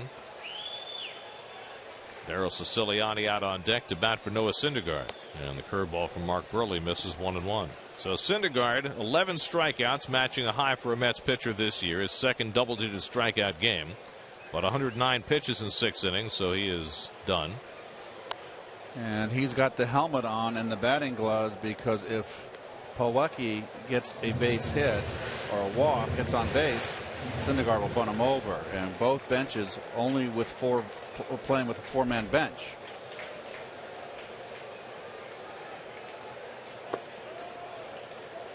Two and 2 to Plawecki. Mark Burley, in his last 3 road starts, has thrown 3 complete games. Grounded toward the left side. Donaldson can't get it. Reyes does. Sails the throw, and Plawecki's safe at first. Well, I don't know how much Donaldson falling in front of him affected Reyes, but that throw sailed on him, and the Mets have a leadoff base run. I don't think I've ever seen Jose with he didn't have a good grip. He's got such a strong arm. That's so unusual. Plawecki with an awkward dive slide almost jammed his hand into the bag there. Got himself a base knock. Well, they're going to call that an error on Reyes, really? Which is a very tough error. I'll say. See that left hand hit that bag awkwardly. If the throw's on line, he's out. So Syndergaard does stay into bunt, and that's a strike. If the throw's on line, on target, it's a ground ball, he's out. So I agree with the call. It should be an E6. I see you messed up your card too. Nice bunt by Syndergaard. And Burley makes the play. 1-4 on the sacrifice. Second career sacrifice bunt for Noah Syndergaard. Well done. Well deadened. Level. Ronnie always says get down low. Get the bat out parallel to the ground, out in front of you. Nicely done. Now Syndergaard's night is done. Carlos Torres getting ready in the Mets bullpen to pitch the 7th inning. First, the Mets trying to get this game tied with Plawecki at second and 1 out. Juan Lagares at the top of the batting order, hitting leadoff for the 4th time this year. He's been a hot hitter. Tonight he's flied out and grounded out 0 for 2. He had the big home run yesterday that put the Mets in front in the 6th inning, and here he is up in the 6th inning again. 3-run shot. Great comeback win yesterday for the Mets. Down 5 runs to win. First time they've done that in 4 years. You know, those are the kind of wins that are confidence builders. You've got a young squad here, a lot of young players. I loved what I read in the paper from Siciliani, from Lagares. They didn't quit. They felt they were in the game. I just loved the whole vibe from that win. Burley behind on Lagares 2-0. Let me just repeat something I said before, because it's almost incredible in this day and age. Mark Burley, each of his last 3 road starts, has thrown a complete game. That just doesn't happen. 2 wins and a loss. Pulled into left field. That's a base hit for Lagares, and it'll tie up the game. Plawecki is in to score. Lagares digging to second. He's in safely with an RBI double, and the Mets tie the game at 1.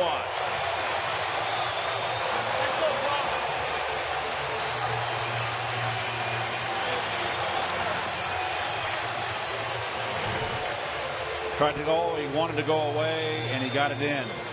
Mistake. Lagares up to the task.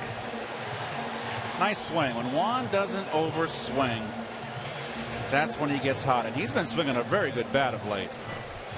So another big 6th inning hit for Lagares. Yesterday, his 6th inning home run put the Mets in front. Today, he ties the game, and now he's the go-ahead run at second with Ruben Tejada at the plate.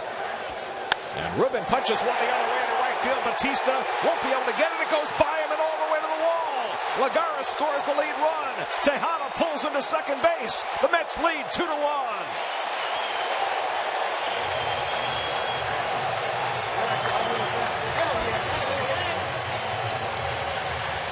Back-to-back doubles for Lagares, and Tejada put the Mets in front. Inside out hitting by Ruben. Nicely done on a pitcher like Burley who stays away. Watch Batista try to fake like he was going to catch the ball to freeze Lagares at second base, and it winds up getting by him. Might be why it got by him. So now runner in scoring position for Kadire. So the Mets, after the throwing error by Reyes, opened the door, come charging right through again. And they take the lead in the 6th inning for the 2nd straight day, and the runs belong to Noah Syndergaard. He would be the pitcher of record if the Mets can hang on to this. Those are sweet. They must be sweet for a pitcher when you get pinch hit for and your team comes back for you. Oh, he didn't get pinch hit for, but he would be out of the game. Same thing. We got the point. Yeah. The inning when you're leaving, your last chance to get a victory, and your team gets you the lead. Those are sweet. Kadire is 0 for 2. And he pounds one off his foot. 2-2. Lucas Duda, who had the first Met hit, a double in the 5th inning, on deck. Mets have 3 hits in this game against Burley. They've all been 2-base hits.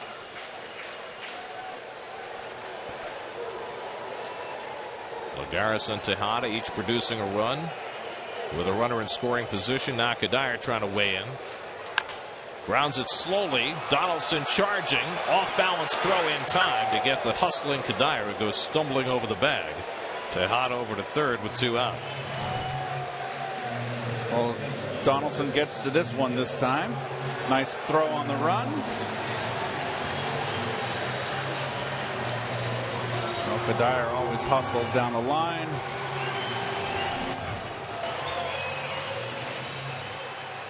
So now a 2-out RBI chance for Duda, who pulled one past Encarnacion into the right field corner for a double his last time up. Big shift again. And Burley, even with the third baseman way off the line, is going to go with the full windup. And it gives Tejada a chance to get a walking lead as far as he wants. Well, with 2 outs. Encarnacion handles this one cleanly. That retires Duda to end the inning, but the Mets score a pair off Burley in the 6th. RBI doubles for Lagares and Tejada. Now it goes to the bullpen with the Mets up 2-1.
The first post-game concert of the season is Saturday, June 27th, when the Mets play the Reds, featuring classic rock artist the Steve Miller Band. It's all presented by Pepsi, and it's all included in the price of your ticket. Purchase tickets online at Mets.com/concerts. Carlos Torres in to pitch the 7th. Chris Colabello fouls back the first offering. Oh, last time out. Carlos pitched 2 days in a row, got the loss in the 2 innings of work against Atlanta. That's when he pitched the 10th and 11th after the Mets blew the save in the 9th. Steve Delabar gets up in the Toronto bullpen. We had the pitcher do a 5th here in the 7th inning. Colabello had one of the 2 hits against Syndergaard, a bloop single into right center in the 1st inning. Syndergaard then retired 16 of his last 17 batters. Retired the last 10 in a row, 8 of the 10 via strikeout. He was just scintillating tonight. And now the Mets got him a lead. 0-2 to Colabello. Yonder Navarro on deck. Kevin Pillar behind him. Syndergaard still did not get his curveball over with a lot, but he had a much better changeup tonight. And as usual, he brings that electric cheese. I haven't seen a start where he's not throwing 98, 97, 99. It's an automatic. Electric cheese could be a good marketing idea. Let's see it with a little jalapeno. 1-2 coming. Curveball got him looking. Colabello out on strikes for the first out of the 7th.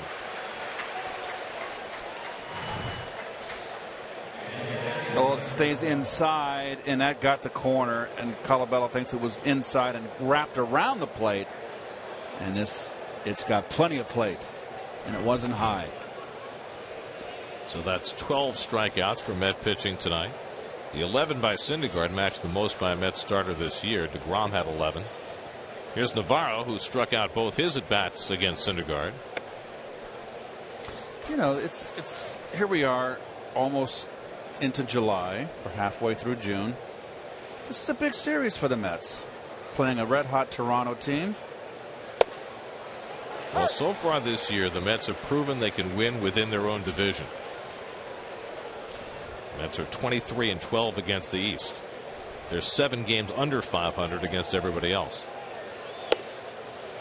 It's going to be how well they do, I mean, obviously in division, but the big mark is when they go head up against the Nationals. Well, so far so good. Pulled into the shift. Tejada playing on the outfield grass, throws out Navarro. Mets had that diagnosed perfectly. It's a 5-3 putout for the 2nd out with a star. Oh, that's right.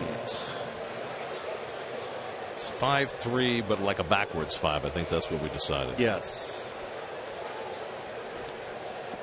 So 2 out and nobody on. Now Kevin Pillar, who was 0 for 2, fly to right and struck out. Well, the Blue Jays averaging over 5.5 runs per game this season and averaging 8 runs per game during their 11-game winning streak, held to 1 run and 2 hits so far tonight.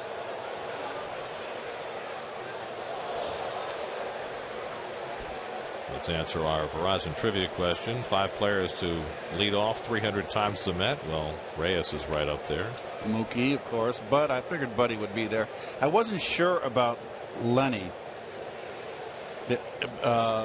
because of the platooning. Of course, AG would be there. You know who's 6th on that list? Vince Coleman. Oh, nobody remembers that. That was not a good marriage. No. It was an even worse divorce. Grounded to short. Flores comes in to get it. And Torres comes in to throw a 1-2-3 inning. That's 13 Jays in a row who have been retired. Stretch time at Citi Field, 2-1 New York.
Home 7th inning. Wilmer Flores leads off against Mark Burley, who gave up a couple of runs in the 6th, one of them unearned, and that has the Mets in front 2-1. Flores is at a comebacker and taking a call third strike 0 for 2. Mayberry and Herrera to follow in the 7th. Burley's pitch count is low, but this will be his last go around. He's due a turn at bat in the top of the 8th. And if he was in Toronto, he'd still be in the game.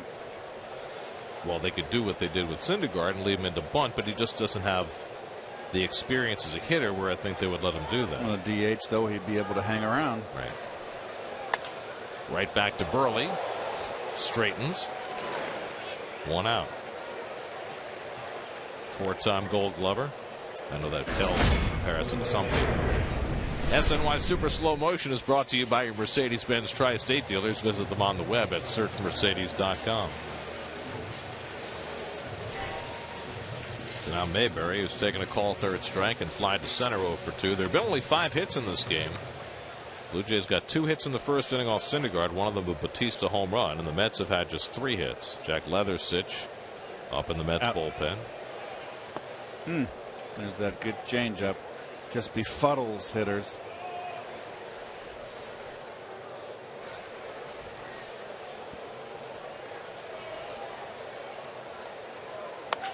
Hit to center field. And Pilar is there waiting for it. 2 out.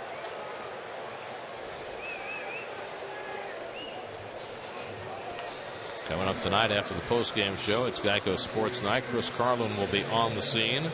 And Keith, I believe Gary Apple's going to be at the piano bar at the Carlisle. No. Any requests? Fly me to the moon. Let me think on that, Chris. Stilson Herrera bluffing a bunt and taking a strike. Herrera 0 for 2 is grounded out to the left side twice. And he pulls one into left field. That's down for a base hit. So the Mets have their 4th hit off Mark Burley, a 2-out single for Herrera. Good time for Herrera if he can get a break. I know it's a left-hand pitcher. He's not familiar with, well, he wouldn't be familiar with anybody, would he? He's just been called up, hasn't had much experience. But a good time to try to steal a base. If you get thrown out, Plawecki leads off the next inning. Well, similar spot yesterday with 2 out. He got aboard with a walk and picked up his first career stolen base in the 7th inning. Burley has not given up a stolen base all year. He's very good at holding runners and very quick to the plate. Well, Plawecki got aboard on a grounder to deep short that Reyes threw high to first base. Plawecki made a half fall, half dive into first base and was safe on the error, and that opened the door for the Mets' 2-run 6th. Burley's an old fox out there. He's aware that this is a good opportunity to try to steal the base, take a chance. Burley has 100 pickoffs in his career, and 21-year-old Herrera might be a prime target for that. 2-0 to Plawecki. Let's have Curtis Granderson on deck to pinch hit. Let's have 2 right-handed pinch hitters on the bench with Derek Campbell and Travis d'Arnaud, but it's Granderson on deck. Curtis has some experience against Burley. And you might get to face him in a moment because Burley's behind on Plawecki 3-0. Burley does not. There's a pinch hitter up next. He's got to go out. His intention is not to pitch around Plawecki. This is the guy he wants. And he walks him on 4 pitches, and the Mets have 2 men on. First walk of the night for Burley. He thought it was a strike. I did too.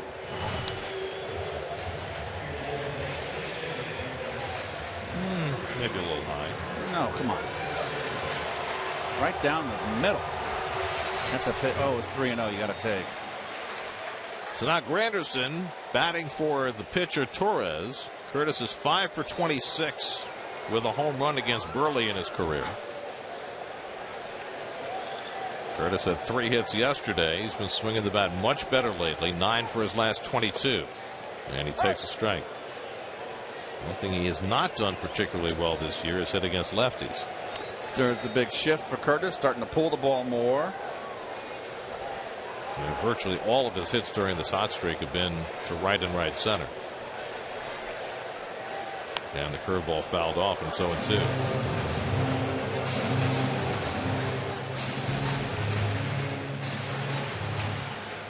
Kevin Long, hitting coach. Granderson hitting just 146 against left-handers this season. And Burley has him in a quick hole. Herrera at second, Plawecki at first, 2 down. And Granderson out on 3 pitches to end the inning. Strikeout number 5 for Burley. We are through 7 at Citi Field. Mets 2, Blue Jays 1.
Ready in the 8th inning.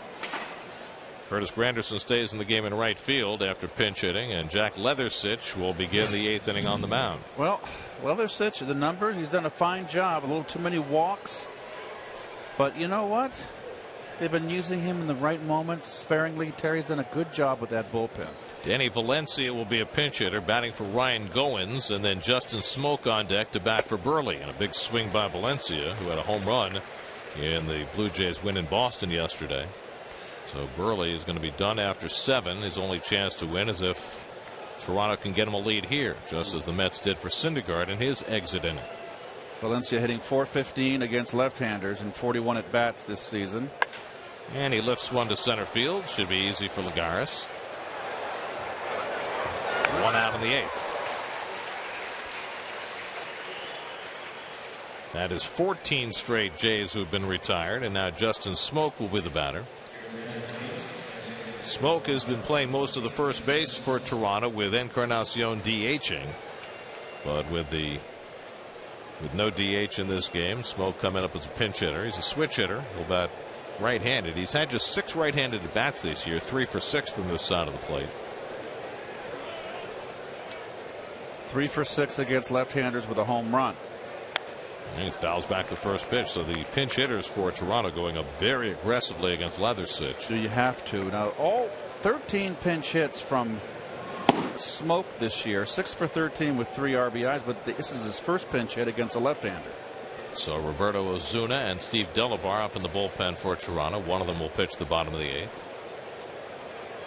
Leathersich misses badly, and it's 1-1. Leathersich pitched day before yesterday. He went 2/3 of an inning, allowed no runs, 1 hit. Jose Reyes waiting on deck. Reyes has not swung well right-handed this year. And this will be his first right-handed at bat of the day. 200 to be exact here. Hitting against lefties. Is that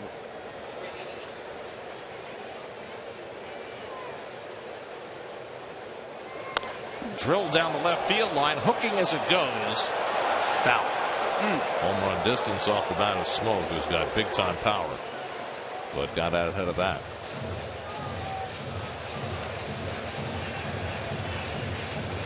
Noah Syndergaard went 6, allowed 1 run and 2 hits, 2 walks, 11 strikeouts. He's in line for the win. Carlos Torres worked a 1-2-3 7th, and now Leathersich has retired his first batter in the 8th. Last man to reach for Toronto, Jose Bautista, who walked with 2 out in the 3rd. And now a full count to Smoke. Control always the issue with Leathersich, who is so hard to hit when he's in the strike zone.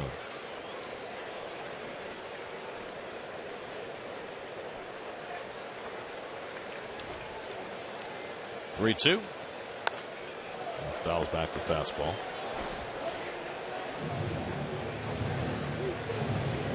Mets were able to patch together a tremendous bullpen game yesterday after G struggled. 5 1/3 scoreless innings out of the pen, with Sean Gilmartin front and center with 2 scoreless innings for his first big league win.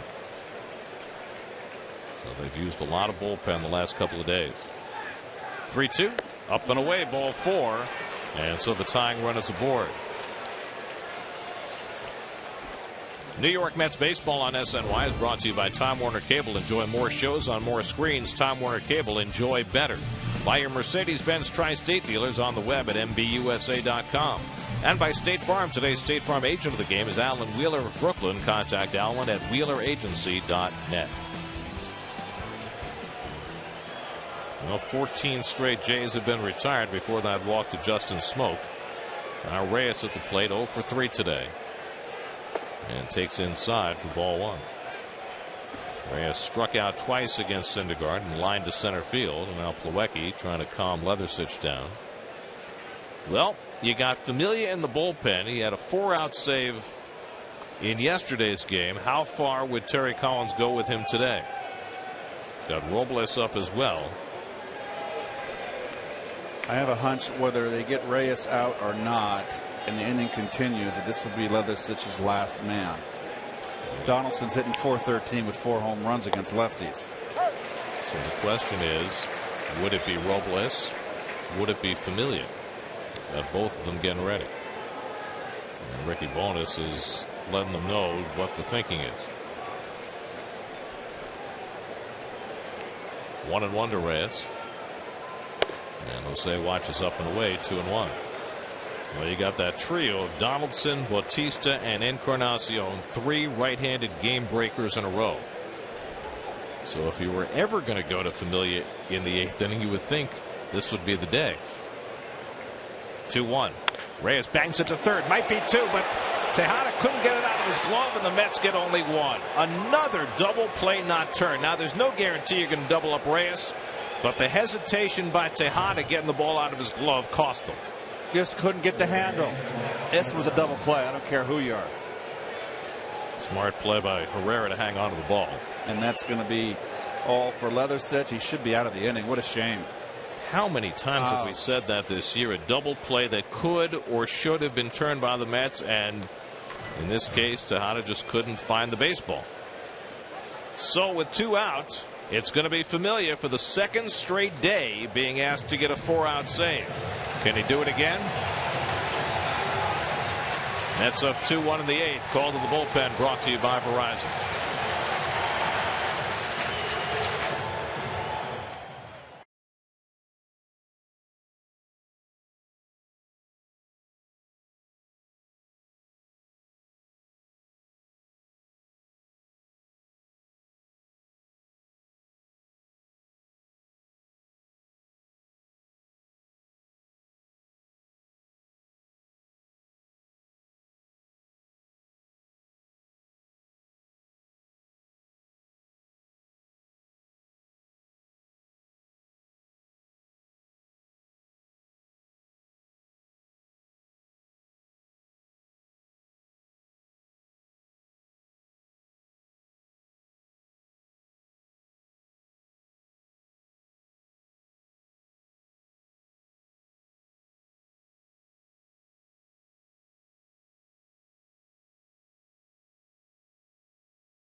Well, it has been quite a workload for Jeurys Familia. For the second straight day, he's going to be asked to get a 4-out save. And 4 out of the last 5 days, he's been in ball games. With a baby born in the midst of all that.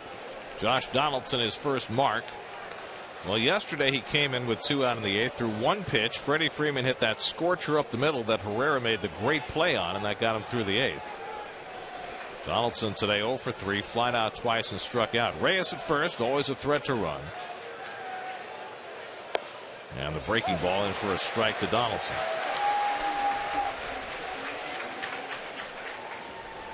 We'll say Bautista, who's responsible for the only Toronto run with a long home run in the first, is on deck. I just feel that Terry feels that this is Terry Collins.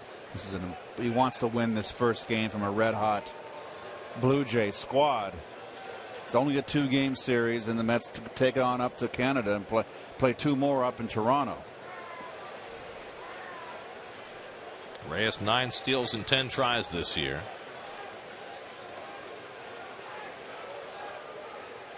And Donaldson checks his swing. Did he go? He went around. 0-2.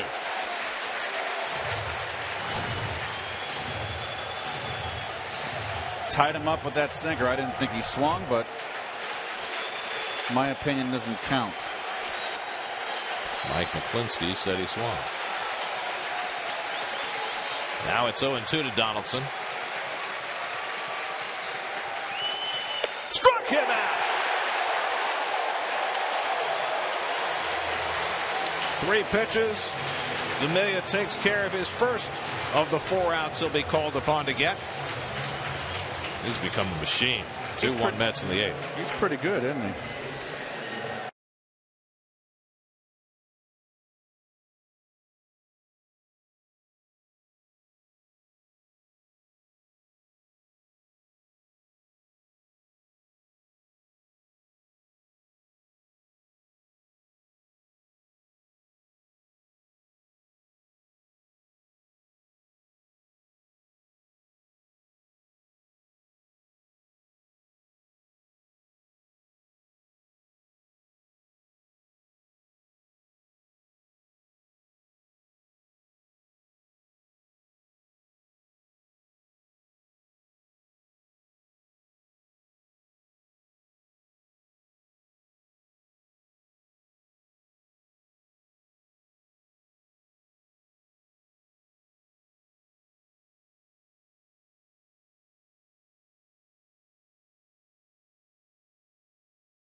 Toronto, and the former All-Star Steve Delabar comes on the pitch. You can see his 14th game on the DL this year. You can see a left-hander. He's lights out. He's a strikeout guy. Well, Jeurys Familia came in, blew away Josh Donaldson. He'll have more heavy lifting to do in the 9th. Mets hoping to get him some insurance before he has to do that. Top of the batting order, Lagares, Tejada, and Kadire.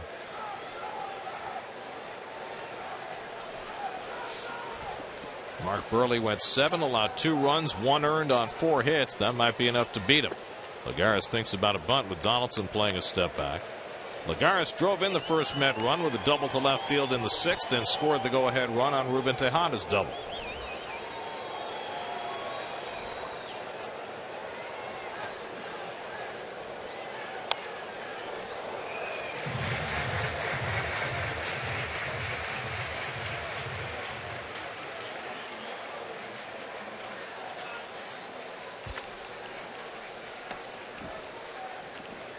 Delabar relies on a good splitter to go with that fastball.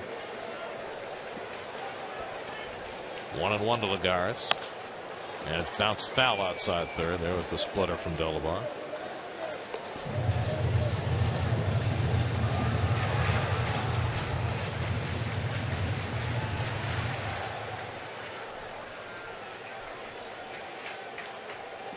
Delabar now 31 years old, started out his big league career with Seattle.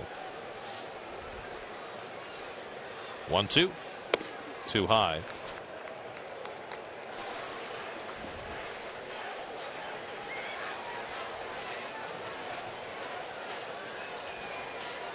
What a well-pitched game this has been. Syndergaard and Burley both were great in their own way. And Delabar comes up and in to get Lagares for the first out in the home eighth. Always that up and in fastball. This is not a strike. He wants it away. It comes up and in. It's a tough pitch to lay off. So 1 out and nobody on. Now Tejada, who drove in the go-ahead run in this game with a double to right in the 6th. 1 for 3 on the day.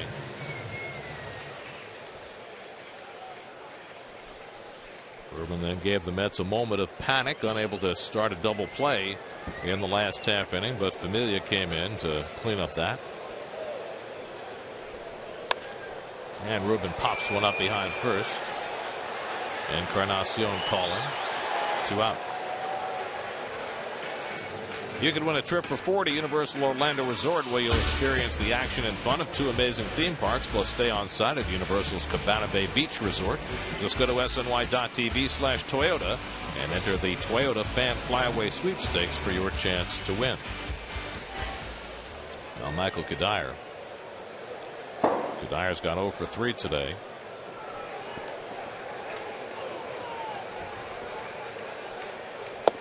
And takes a fastball for a strike. Looking ahead to the 9th, the Blue Jays will have Bautista, Encarnacion, and Colabello.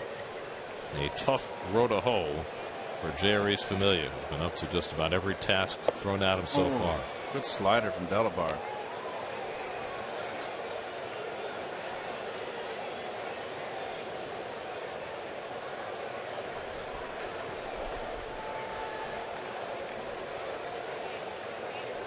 Go 2 to Kadire.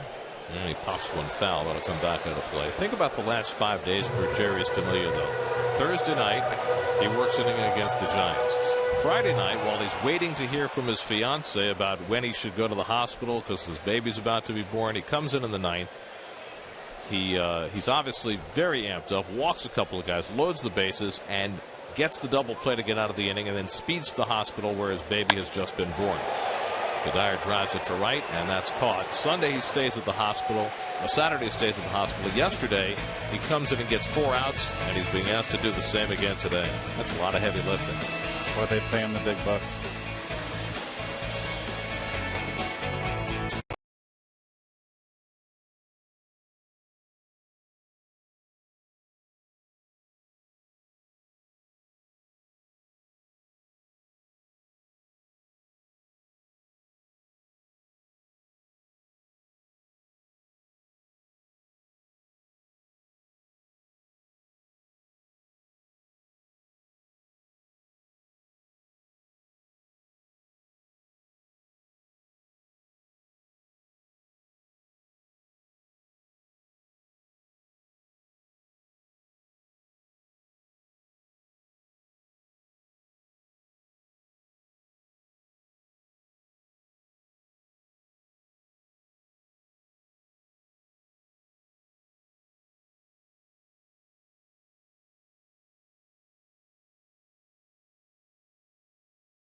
challenge for Jeurys Familia. These have been his last 5 days. And tonight he's already gotten a strikeout of Josh Donaldson on 3 pitches. Now he faces Jose Bautista to start the 9th, and he drives one deep down the left field line toward the pole. It's out of here, and the game is tied. Second home run of the night for Jose Bautista, his 13th of the year, and the Jays have gotten even at 2-2. Just tucked it over the fence inside the left field foul pole. On the first pitch Familia throws in the 9th inning. Well, one thing is one golden rule. 1-run lead, 9th inning, you keep the ball away. You don't, they want to try to hit a home run, you're going to try to pull the ball in the outside corner. That is clutch home run right there. Second blown save of the year for Familia. Now he faces Encarnacion, and he leans him back. They want to come in, and he comes in, and look, he just turns inside. That's exactly what he did on the first home run. Yes, exactly, Gary. He took Syndergaard into the second deck in the first inning. He lines one off Familia in the 9th. Joey Bats has been in the entire Toronto offense tonight, and now we're 2-2 in the 9th. Boy, he is some kind of quick inside. Bautista. Jeez. 2-0 to Encarnacion, and he gets decked. Well, he came up and in with the first pitch, and the third one put him on his back.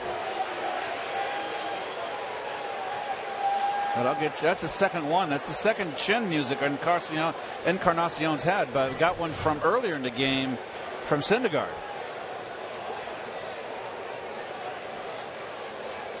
Now it's 3-0. There's a strike. Third home run Familia's allowed this year. His second blown save in 21 opportunities. And now just trying to keep the game tied. There's nobody up behind him in the Mets bullpen right now. Little flare behind first. Duda going back, but it's going to fall for a base hit. Trying for second Encarnacion, and he'll make it safely with a bloop double. Boy, a red-hot Toronto team. Everything's going right. A little dork here. And they're in business.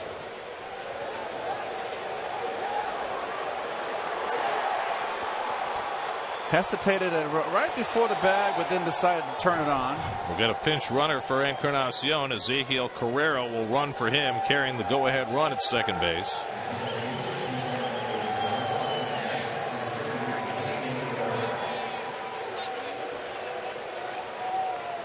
Hansel Robles will get to work in the Mets bullpen. Now, if you're John Gibbons, you've got Chris Colabello, who's been a red-hot hitter at the plate. Do you bunt with him? You've got the switch inning Dioner Navarro on deck. They do have Russell Martin on the bench, but Martin is the last man left on that Toronto bench now. You manage to win, don't you? I would. Gosh, this is a tough call right here. You got a red-hot hitter, as you said, but a very tough right-hander. Mets are going to be vulnerable. They're going to have to respect the bunt here, the potential. And Duda is playing back, and so is Tejada. Yep. So Carrera, who has outstanding speed, is the pinch runner at second. Each team now with 2 runs and 4 hits. The lead run at second and nobody out. And Colabello set to swing, takes a strike. Well, here's the most critical at bat for Toronto right here. This young man here has to get the guy over. Well, he's hitting .433 with runners in scoring position this year. Guy who spent 8 years playing for Worcester in the Can-Am League. Couldn't even get a sniff by a big league organization. And he's had a big year for Toronto. 0-1 to Colabello. And he flares it to the right side, and Duda makes the grab for the first out. And Carrera has to hold at second. So there's a big out for Familia. Now Dioner Navarro will come to bat with a runner at second and 1 out. Navarro is 0 for 3, struck out twice and grounded out into the shift, with Tejada playing on the right side his last time out. Looks like the Mets are ready to play him more straight up this time. Brett Cecil, the lefty, has been closing games lately for Toronto. Roberto Osuna is up alongside him.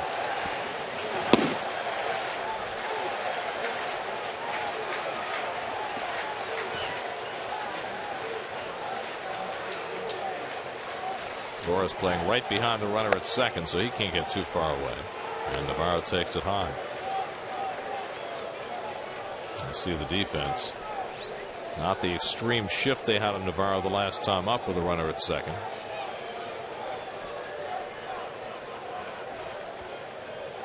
So Carrera can't get much of a lead with Flores right there.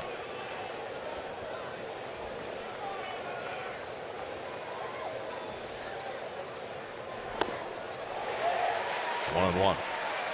It's typical Leonard Navarro. He's always swinging for the downs. Big uppercut. All or nothing hitter. Kevin Pillar is the on deck batter.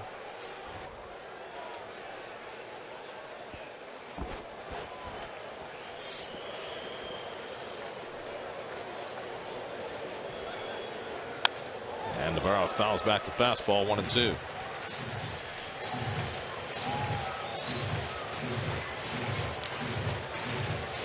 Well, Noah Syndergaard will get a no decision tonight. He was tremendous. 6 innings, 1 run, 2 hits, 11 strikeouts. Carlos Torres and Jack Leathersich held the fort. Familia got 1 out in the 8th, but Bautista smacked the first pitch of the 9th inning out to tie the game.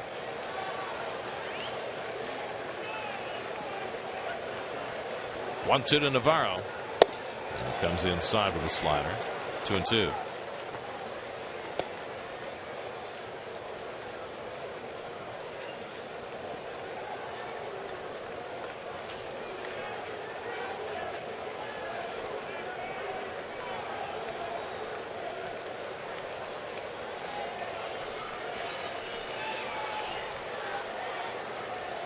Two coming. Fouled away.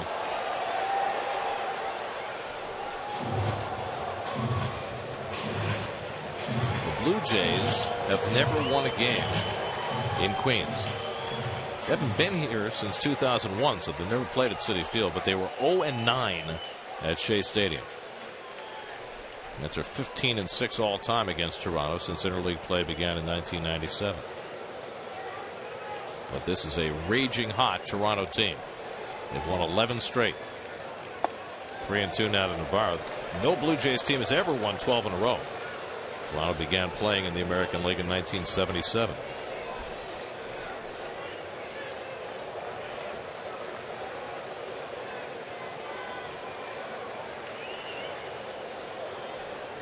How much is too much to ask of Familia? 3-2 coming. And he walked him. And now there are 2 men on. And Kevin Pillar coming up. And how much further can... Got 20 pitches now, close. How much further can Terry Collins afford to go with Familia without losing him for a couple of days? Well, the big difference, Gary, if you look back in the 8th inning, is that double play ball that Leathersich induced. The one hop shot right to Tejada, who couldn't get it out of the glove. And that would have allowed innings over. You got Familia coming in just starting an inning. Made a huge impact on the way this game has developed. Now Pillar, who's 0 for 3 today. Flied out, struck out, grounded out. Carrera at second. Navarro at first, 1 out. And Pillar takes below the knees, ball 1. Danny Valencia, who came up as a pinch hitter in the 8th and stayed in at second base, is now on deck.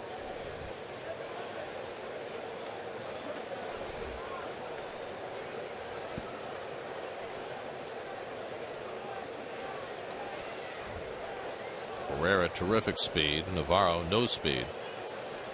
Pillar, excellent speed. Tough man to double up. Plawecki sets up inside. And the fastball misses on the other side of the plate. A little bit low, perhaps. Borderline. I don't see anything wrong with that pitch. It certainly looked like a strike. Certainly had plenty of plate right down the middle. Right down the pipe. So Familia now behind on Pilar, 2-0.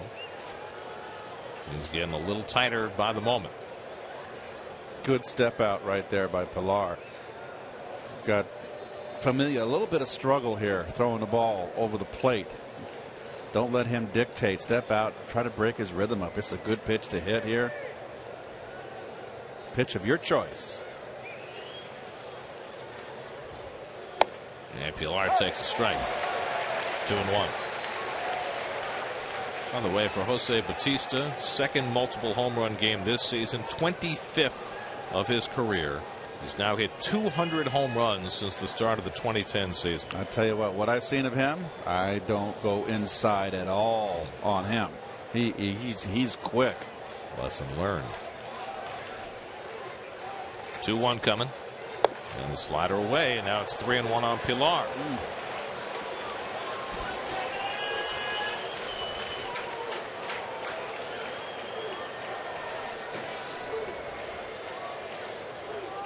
"19 pitches last night, 22 pitches on Friday." He's not going to be pitching tomorrow. Not going to be pitching after this batter, I don't think. Pilar swings and misses, 3-2. Big swing here when all you need is a base hit.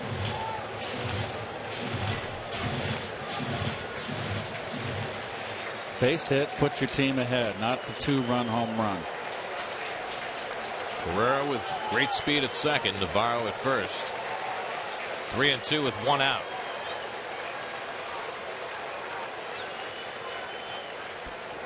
And Pilar just got a piece of that sinker. Good sinker. I don't know how he got a piece of that one. Good Lord. That's some serious drop. Hmm.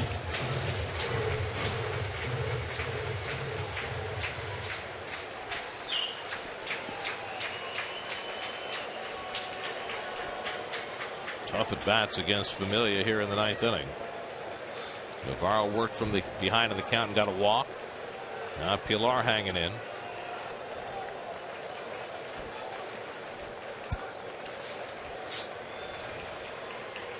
Again, the 3-2. And another foul ball on another sinker.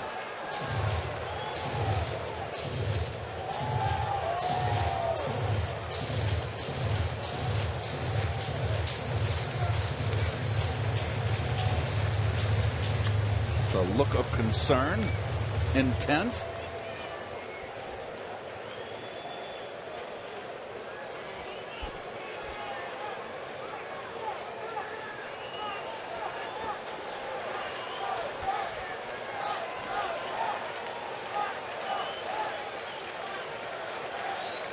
Eighth pitch of the at bat from Familia to Pilar.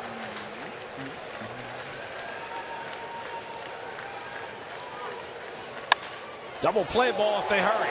Herrera to Flores on to first, not in time. And he flies. Just took too much time against this speedy Pilar, and the Mets again failed to turn a double play.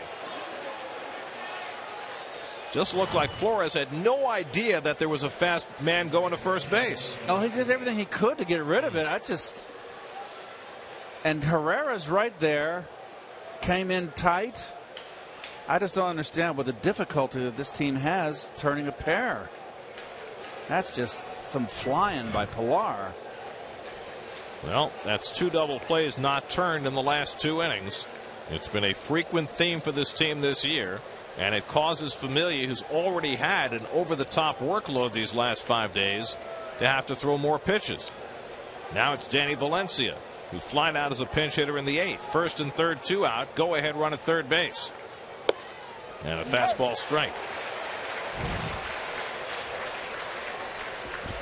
Russell Martin is out on deck. He's the last man on John Gibbons' bench.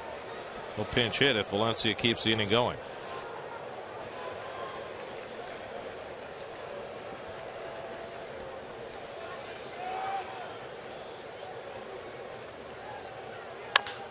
Bounced down toward third, a foul ball. And it's 0-2.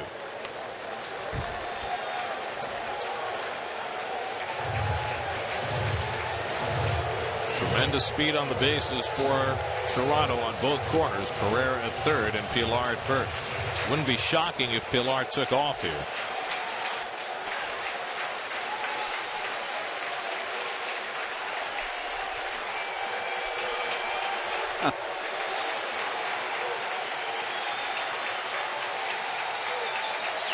There he goes. Valencia strikes out and the inning is over. Familia gives up the tying home run to Jose Bautista and then gets himself out of a big-time jam. Bautista's second of the night ties the game. Now the Mets will have Lucas Duda up to try and get them back in the bottom of the ninth.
Bella moves from left field to first base. Ezekiel Carrera, who pinch ran, stays in left. And the new Toronto pitcher will be 20-year-old right-hander Roberto Osuna. Well, Osuna had a streak in late May broken of 12 1/3 scoreless, but since then has given up 5 earned runs over his last 5 innings pitched, which is 5 appearances. So let's see what the Mets can do with him. He throws very hard. He's the nephew of former big league reliever Antonio Osuna. Lucas Duda will lead off in the last of the ninth. Steve Delabar worked a 1-2-3/8 behind Mark Burley before Bautista's second home run of the night tied the game. Duda 1 for 3, doubled back in the 5th inning. They have the full shift on against him, and he takes the changeup up and away for ball 1. So Osuna starting him carefully. Outfield playing very deep, no doubles.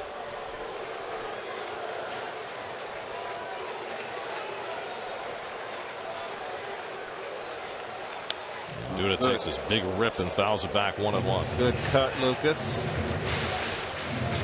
Well, we mentioned, look at this swing by Duda, that it was Familia's second blown save of the year. The first blown save was May 18th against the Cardinals, and the Mets rallied to win that game in 14 innings. And they're trying to rally for him again tonight. Each team with 2 runs and 4 hits. It's been a brilliantly pitched game. And Duda gets under one. Shallow right field.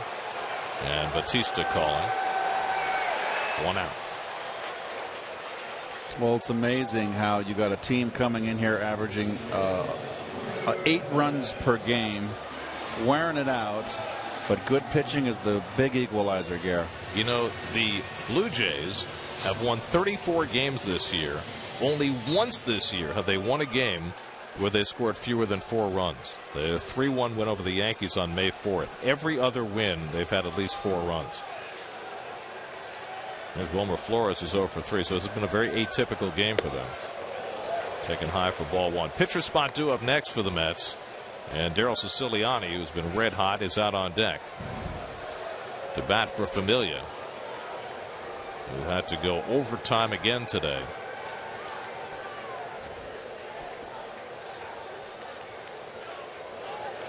Too high to Flores, and Osuna behind 2-0. The rookie Osuna has walked only 9 batters in 30 innings this year. 9 walks, 30 strikeouts, and just 18 hits allowed. He's been very, very good. He's behind Flores 2-0, and Wilmer takes a strike on the outside, 2-1. Good strike, 2-0, ball away.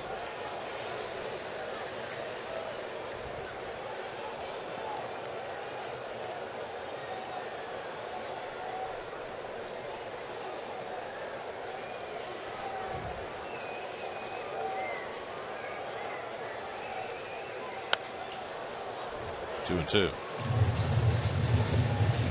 That's got both their runs in the 6th inning after a Jose Reyes throwing error. RBI doubles by Lagares and Tejada. That's led 2-1 until the 9th when Bautista's second home run of the game tied it.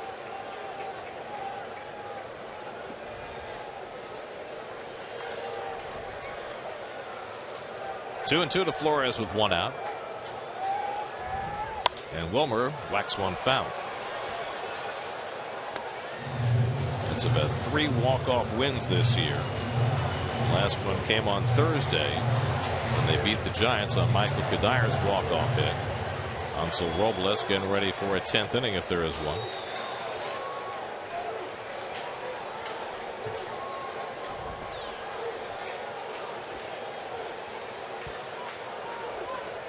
Two from Osuna. In the air to center field. Pilar right there waiting. 2 out. So Osuna's come in, gotten 2 fly ball outs. And now Daryl Siciliani will come to bat as a pinch hitter. Siciliani hit his first big league home run yesterday. He has been really doing a terrific job in a tough spot for a young guy. Not getting a lot of playing time. He's got a nice swing. He's a line drive hitter. He uses the field. He's done a terrific job since his call up. Got the baseball back yesterday after hitting it into the front row of the Pepsi porch. A fan made a nice catch and traded it in for a bat. So he's got 1 souvenir. Wouldn't mind having another. Takes a big cut at a changeup, and it's 0-1. Good fading change.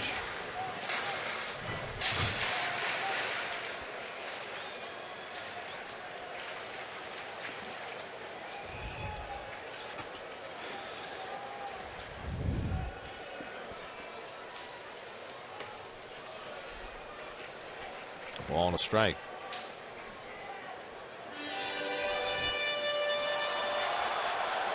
Wilson Herrera would be next.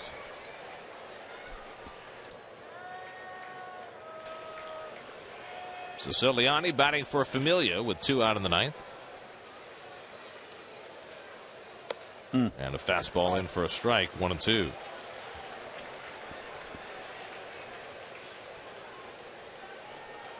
Siciliani 6 hits in his last 13 at bats. He's played some good defense as well, stolen some bases. Took an extra base on an overthrow of the cutoff man. Fastball just missed. Some of the Blue Jays were starting to walk off the field. No, it was good eye right there. A little low. That's a little just borderline. A lot of guts to take it. Couple of rookies going head to head. Siciliani against Osuna.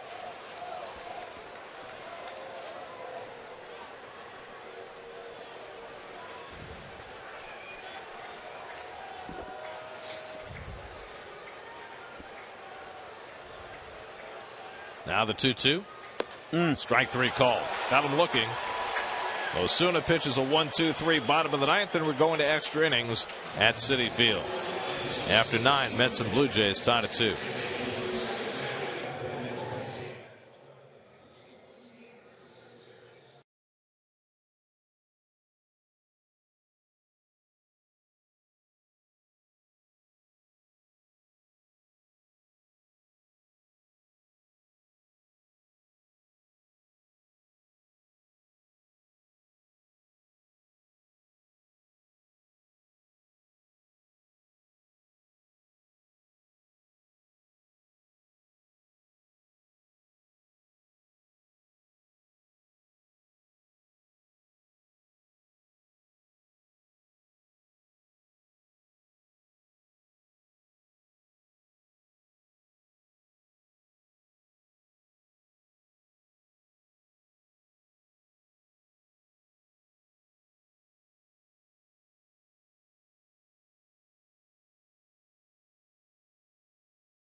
today for great offers on their most exciting lineup ever. Shop ChooseNissan.com. Hansel Robles will work the 10th inning for New York. Mets playing their second extra inning game in the last 3 days. Robles worked 2 of the 3 games against the Braves. Yeah, this is his 3rd straight day of work. Russell Martin pinch hits for Toronto starting the 10th inning, and he almost got hit by the slider. Ball 1. Martin getting the day off today. Deoner Navarro catching Mark Burley as he generally does. Martin has been red hot with the bat. Last 6 games hitting .440 with 3 home runs and 10 driven in. But he pops this one up. Might be playable. Duda coming hard. Duda sliding and making the catch. He knew he was going to have to sprint. He did. He got there in time. 1 out. 2 hands. There you go. He had it in the palm of his glove, too. Watch. If he doesn't use 2 hands, he doesn't make the play. Nicely done. Never even went on the glove. Right on the heel. Yep. So there's your 2 hands, folks. They got him on the wrist almost. Sweet. Love to see that. So 1 out for Robles in the 10th. Now Jose Reyes has gone 0 for 4 today. And he takes a strike. Robles, the 5th Met pitcher of the night. Syndergaard went a scintillating 6, struck out 11. Carlos Torres a 1-2-3 inning. Jack Leathersich got 2 outs. Familia got the last out in the 8th, but then gave up the tying home run to Batista in the 9th before getting in and out of trouble and keeping the go-ahead run from scoring.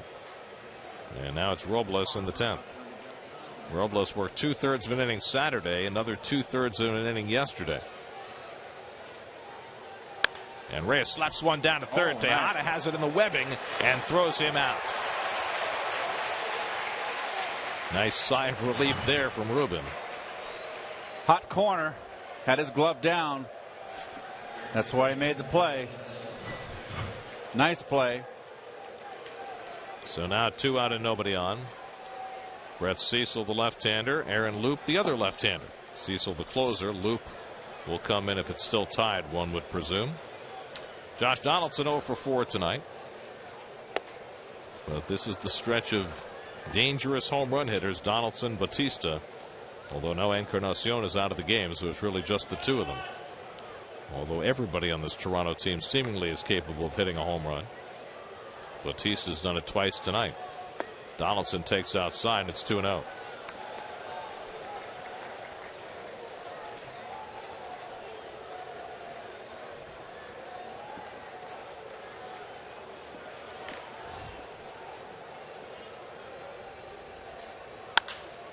Toward the middle, Flores flashing over, spins around, throws him out. Side retired. 1-2-3 inning for Hansel Robles. Had some nice defense behind him. Dilson Herrera leads off the bottom of the 10th, tied at 2.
the 10th inning for Toronto. Well, has surrendered only 1 run in his last 12 outings. That's over 10 innings pitched. However, on the road, his numbers are not good. An ERA at 7.15 over 11 1/3 innings pitched. It'll be Herrera, Plawecki, and Granderson, 7, 8, and 9 in the order, due up for the Mets in the bottom of the 10th. Mets have had only 4 hits all night, and Herrera has the last one, a single to left field in the 7th. Dilson 1 for 3, playing his 5th game since coming back from the DL. And Loop fires one in for a strike. Loop, one of those guys, when he strides home, he strides towards the first base line, goes across his body. See why he'd be very effective against lefties, which he has been this year. So far, the Toronto bullpen has been perfect. Steve Delabar worked a 1-2-3-8. Roberto Osuna did the same in the 9th behind Mark Burley, who was very good tonight. Burley allowed just 1 earned run in 7 innings. He and Syndergaard were both great. Oh, good cut by Herrera. Off-speed pitch by Loop, and it's 1-2.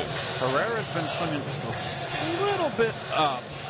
It's something he didn't do last year. It was more on top of the high pitches, belt high and up. Like to see him just hit line drives. A very strong guy, built like a fire hydrant. Hit his 2nd home run of the year yesterday to aid in the Mets' comeback. 1-2 coming, and it's on the inside corner. 97 from Loop to get Herrera for the first down. Well, 2 strikes. Go inside and get him. Good pitch. 22 strikeouts in this game. Met pitchers have struck out 14. Toronto pitchers have struck out 8. And now 8 straight Mets have been retired since Kevin Plawecki drew a walk in the 7th inning against Burley. He also reached on Reyes' throwing error and scored the first Met run in the 6th, 0 for 2.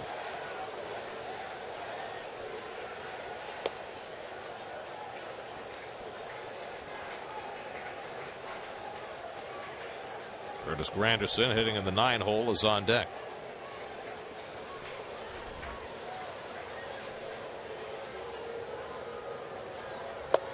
Half swing, and Plawecki went around 1-1.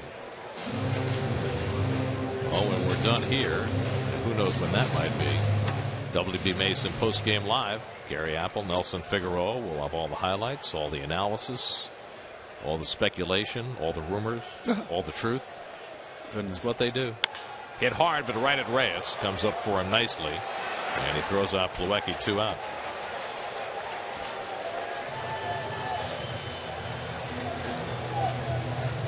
So 9 straight Mets have been retired. Here's Granderson, who struck out against Burley as a pinch hitter in the 7th, and now he'll have to face another left-hander.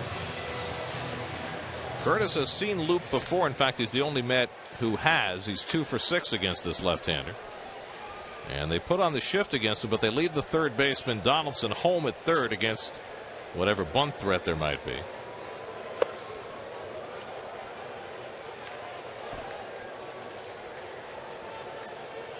And leaves the shortstop hole completely open. Well, Curtis has been pulling.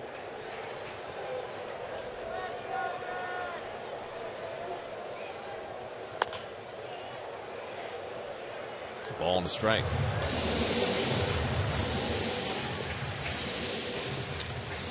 Marlins won tonight, beat the Yankees 2-1 in Miami. Braves are up 4-2 on the Red Sox in the bottom of the 9th in Boston. Washington is down 6-0 to Tampa Bay in the bottom of the 8th.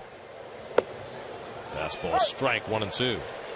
That started the day a half game up on the Nats, 3.5 over the Braves, and 7 over the Marlins.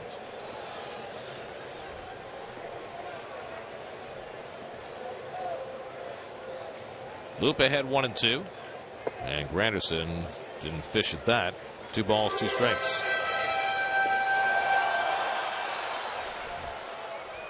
Juan Lagares would be next.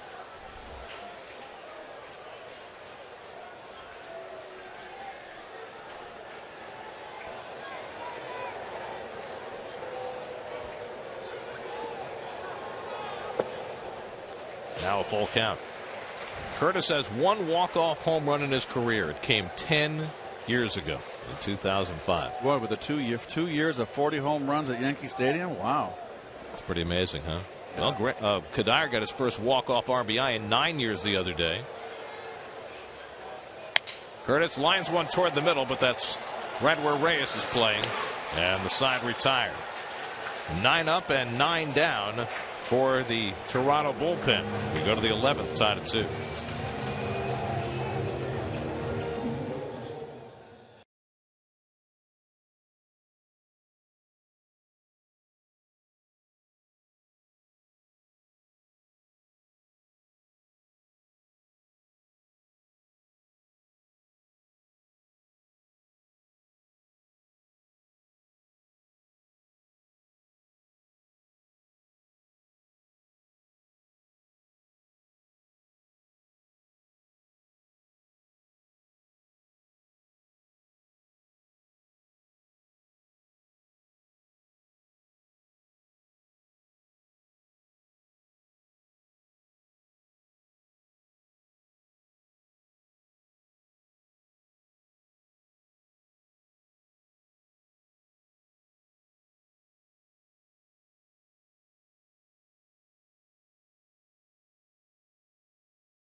Follow the Mets wherever you are with MLB.com at Bat, the #1 app for live baseball. At Bat is up to the moment at any moment, including this one when Jose Bautista hits a ground ball foul. Beware going inside to this guy. He's already homered twice tonight with 2 out in the first, and then leading off the 9th on the first pitch by Familia in that 9th inning. 13 home runs for the year. It's been all the Toronto offense. And Robles misses with a slider. So here's Hansel Robles pitching for the 3rd straight day and working a 2nd inning of relief. Robles has not worked more than an inning and a third in any major league outing. So a lot more being asked of him.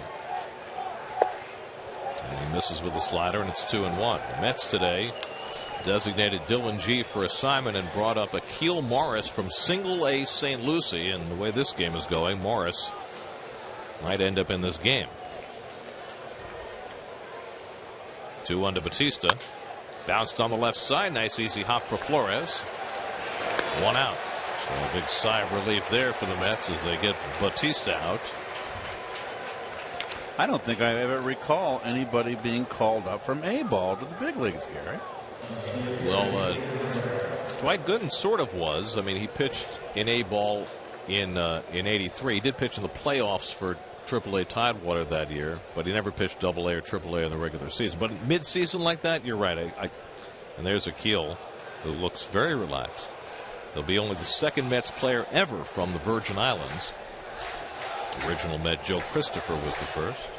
Ezekiel Carrera up for the first time. He came out as a pinch runner in the 9th inning and then stayed in left field. The Blue Jays are out of bench players. They only have a 4-man bench, and John Gibbons, used to playing with American League rules, got a little fast and loose with his bench, and so he's out of bench reserves in extra innings. Well, he managed to win late, and he just took care of his bench with a pinch runner, pinch hitter. He pinch hit for a position player, right? He batted Valencia for Goins. That's right. Probably the extra man he could have saved. Something you can do willy-nilly in the American League, since you never have to worry about batting for your pitcher. 0-2 coming, and that's sales on Robles. 1-2. Chris Colabello is the on-deck batter. Both these teams are playing their 4th extra inning game of the year. Mets and Blue Jays are each 2-1 in extra innings.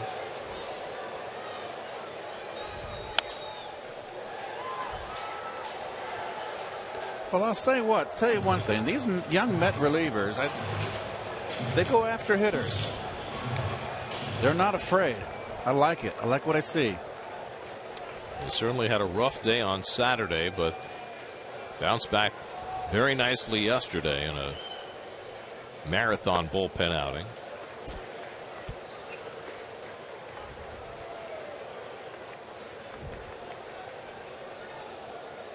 So far tonight, 4 1/3 innings, just the 1 run on the Batista home run against Familia against the bullpen. 2-2 to Carrera. And he has to move his feet, and it's a full count. Carrera's had just 75 at-bats this year. Hitting .280, no home runs, so a guy you need to go after with the hot-hitting Chris Colabello on deck.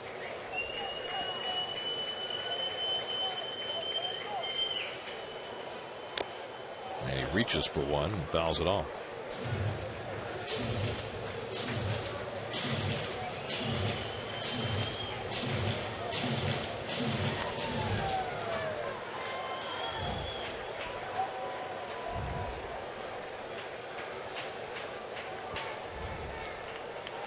Eighth pitch of the at-bat from Robles to Carrera.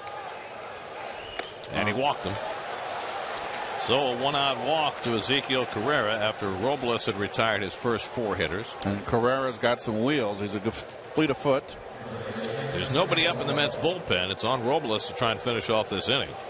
And again, pitching the 3rd straight day and being asked to go deeper into a game than he has in any of his major league outings. So just as Familia was asked to do some extra heavy lifting today, so is Robles. Mets would not have Gil Martin available today. He went 2 innings yesterday. Bobby Parnell not available. 2 straight outings after coming off Tommy John surgery. Here's Colabello, 1 for 4, and that's why they called up Mars today. They just had to have another arm in case they got into a long game, and well, here they are. Yep. Alex Torres has been heavily used lately. Colabello had a blue pit back in the 1st, and he takes a knee-high strike.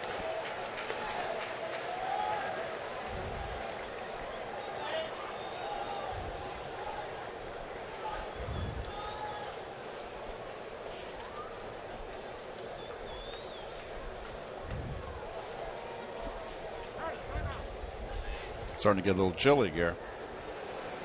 Aren't you glad we didn't go for the polos tonight? Yeah, it would have been real rough. You look so good in that orange and blue tie. So do you.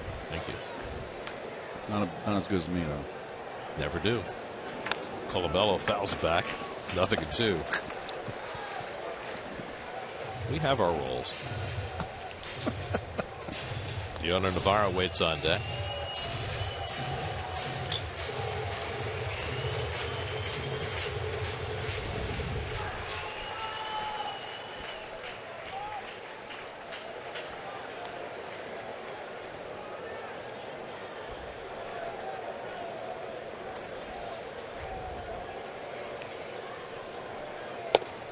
Just missed. 1-2 to Colabello.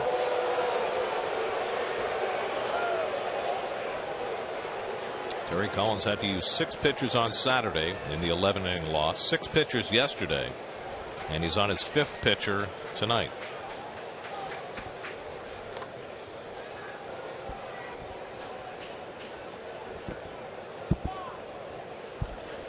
One-two to Colabello. And that's below the knees. 2-2.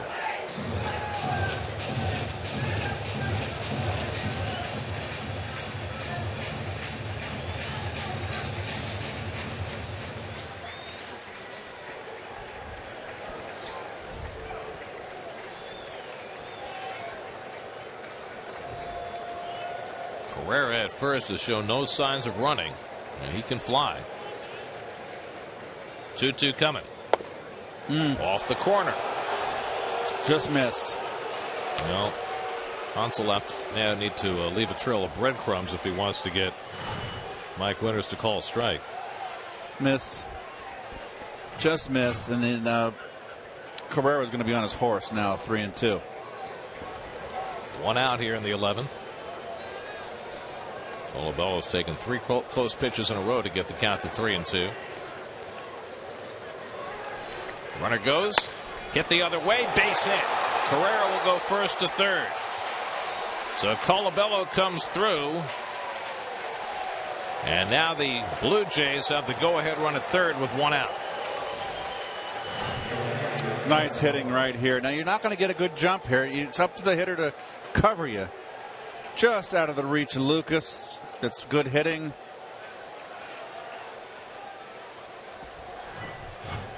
Sets up a sac fly to put the ball club ahead. So now Carrera at third, Colabello at first with 1 out, and Dioner Navarro looking to get the lead run home. Navarro tonight is 0 for 3, struck out twice, grounded out, and then he walked his last plate appearance.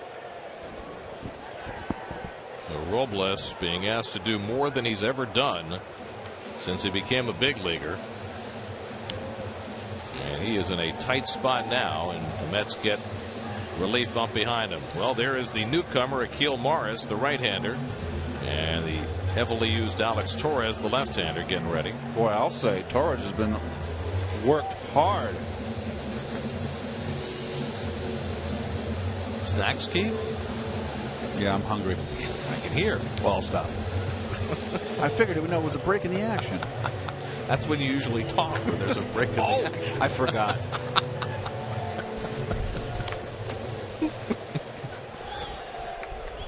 Well, what Robles could certainly use as a ground ball. Navarro is very slow, and any ground ball you've got a pretty good chance to turn 2, although the way the Mets have been going tonight, maybe that's an overstatement. They're going to play back in the middle infield for 2 because Navarro doesn't run well, but they can't put the pull on, the big pull shift, and he's a pull hitter.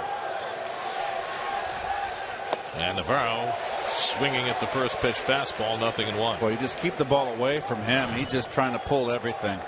And they wanted to come in. But defensively, you've got Duda that's got to hold the runner on first, and you got to play double play. A dead pull hitter leaves that hole between first and second baseman. Navarro pops one foul, backing out of play, and now it's 0-2. Navarro 2 for 4 this year, getting a runner in from third with less than 2 out. Trying to pick up Carrera from third. He's got Colabello at first, and Robles could use a strikeout. He could use a double play even more. Kevin Pillar on deck. 0-2 coming. Navarro hits it in the air to right. Deep enough, you would think, to get Carrera home. Granderson makes the catch. Carrera comes on home, and the Blue Jays have the lead in the 11th inning. So Navarro on an 0-2 pitch gets the job done. A sacrifice fly to bring in Carrera, and it's 3-2 Toronto. Well, Toronto doing everything right, and really was a ball that Duda should have cut off. Granderson does not have a good arm. Now, wisely, the runner at first, Colabello, tries to draw the cutoff. But this throw is clearly up the line. Cut it off if you can. I couldn't tell if it was over his head. And you can get the lead run of the innings over at least. Now the Mets are going to appeal at third. And it's a negative. Not get the call. Hoping that Carrera left too soon. So Colabello now at second. A run is in. 3-2 Toronto. Kevin Pillar the batter. He's 0 for 4. Well, Navarro didn't look very good on the first 2 pitches, but got exactly what the Blue Jays needed. There's a call strike. 0-1 to Pillar. Well, I felt he was fine. He's got so much speed. There's no need. Nah, no way. And they have no Granderson from his Yankee years in Detroit. They know what kind of arm Curtis has. Pillar with a check swing tapper, and Robles will take it himself. That ends the inning, but the Blue Jays grab the lead in the 11th. A walk gets Robles in trouble. A sacrifice fly gets the run in. Brett Cecil will try and close it against the top of the Mets batting order. 3-2 Toronto.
as the Blue Jays closer, and they'll go to him here in the 11th to try and nail down a 3-2 lead. Well, they got his fourth save in the second game of the series 2 nights ago at Boston. He's only given up 7 earned runs this year, Gary, but the 5 of the 7 earned runs are via the home run, and that would be what the Mets would like to get back in this game. Been tougher on right-hand hitters than he has against left-hand hitters, and the Mets will have 3 right-hand hitters coming up: Lagares, Tejada, and Kadire in the bottom of the 11th. 10 straight Mets have been retired since Plawecki reached in a walk in the 7th. Lagares drove in the first Met run with a double in the 6th against Mark Burley. Toronto's gotten 3 perfect innings from their bullpen, and Cecil starts off with a curveball for a strike. Juan's a sunflower seed chewer. He is all over it. Brett Cecil, a Terrapin from the University of Maryland. And he turns it over, and it's 1-1 to Lagares. As you can see, Cecil's not a hard thrower. His fastball 91, 92 at best. There are a lot of cutters, curves, changeups.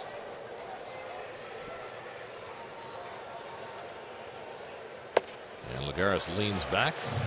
2-1. Steve Delabar, Roberto Osuna, Aaron Loop each contributed a 1-2-3 inning for John Gibbons, as the Blue Jays try and win an unprecedented 12th game in a row.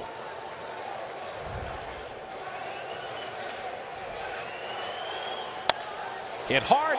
Great stop by Colabello, and he dives to the bag for the out. Wow. Chris Colabello with a tremendous play for the first out in the bottom of the 11th. Started out the game in left field, moved to first base, and this doesn't get any better. That's a heck of a play. Wow. So one hard out. And now Ruben Tejada, who drove in a run with a double in the 6th, 1 for 4 on the day.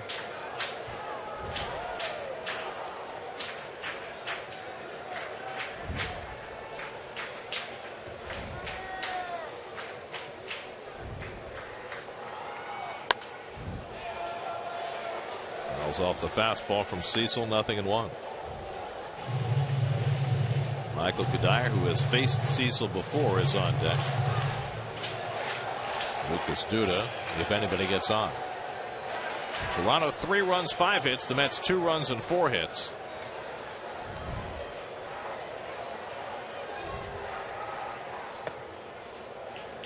Well, Cecil has a nice curve. Good hard downward tilt and curve.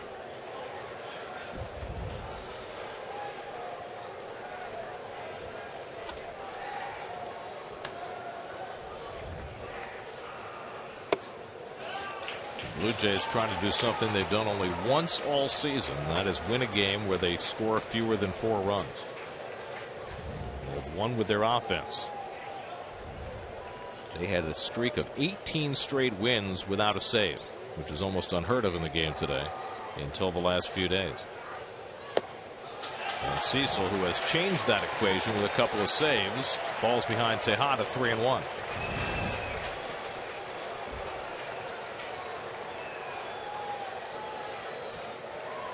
Must be strange for RA to sit in that dugout. 3-1 to Ruben. And he takes ball 4. And the Mets have the tying run aboard. Only the second walk of the night given up by Blue Jays pitching. That's a no-no. And now Michael Kadire will come to the plate. Kadire, lifetime against Brett Cecil, 2 for 9 with a home run. And as Keith mentioned, Cecil's been vulnerable to the home run. He's given up 4 of them in just 20 innings of work this year. And Kadire in a position where one swing could win it for the Mets.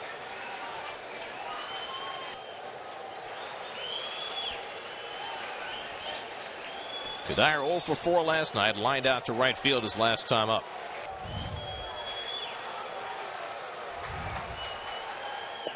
He takes a big rip at a fastball, 0-1.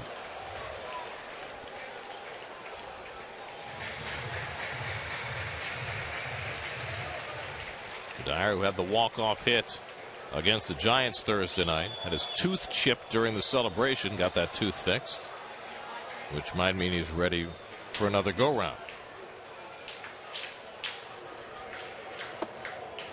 Cutter runs inside, a ball and a strike. Cecil hasn't got that cutter over once to the right-hand hitters here, all three of them.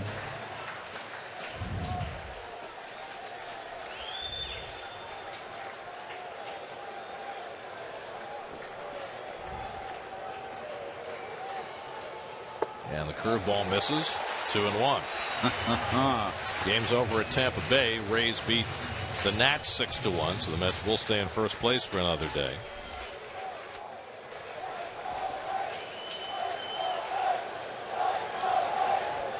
Tejada at first, 1 out. Kadire swings and fouls it at the plate, 2-2.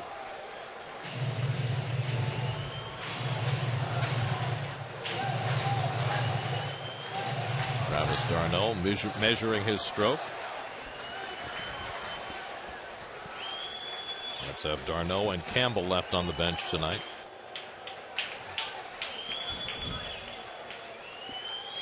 Eleven strikeouts for Syndergaard and no decision for him. 2-2 to Kadire. Tap to second, might be 2 if they hurry. The tag for 1, and that's all. Well, Valencia had to chase Tejada too far and gets the tag for the second out. He could have flipped to the shortstop and this game would have been over. It's a poor judgment right there by Valencia. At first he didn't even tag him with the ball. Just tagged him with the glove with the ball in his bare hand. Then he remembered he had to actually put the ball on. And he did. Well, let's just see if this double play hurts. Not getting the double play hurts Toronto. So here's Duda. Lucas 1 for 4 tonight, doubled back in the 5th inning. Kadire at first and 2 down. Mets down to their final out of the night.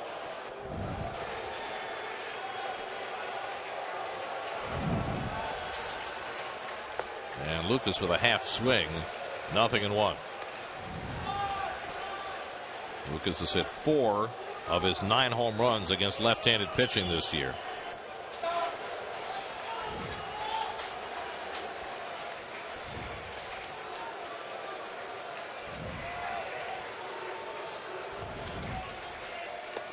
And another half swing. Didn't swing that time. There's no umpire at third base to appeal to. Remember, we're playing with 3 umpires because Marty Foster had to leave the game early after being struck in the face. So there's nobody for the home plate umpire Mike Winters to ask. He had to figure that out on his own. A ball and a strike. So the umpires are rated first and second, but not at third. 1-1 coming. And Duda takes it low and in. 2-1. Wilmer Flores would be next if Duda can extend this game. Travis d'Arnaud behind Flores to bat for the pitcher. A lot of work to be done to get him up. That's down 3-2 in the 11th. And Duda's swinging over the off-speed pitch. And now it's 2-2. Steady diet of breakers. 4 in a row. That one out of the strike zone. So now the Mets are down to their final strike.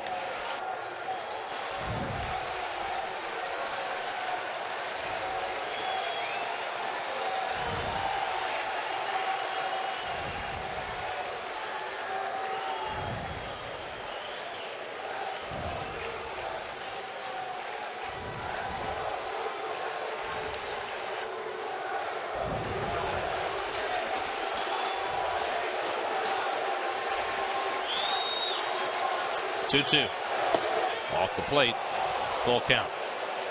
So now that'll mean an automatic start for Kadire at first base.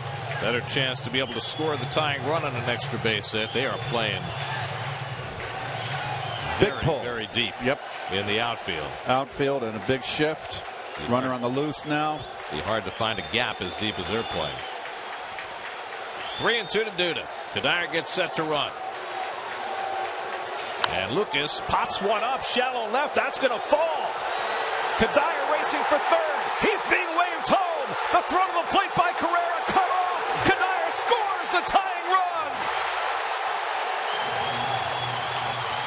Oh, my goodness.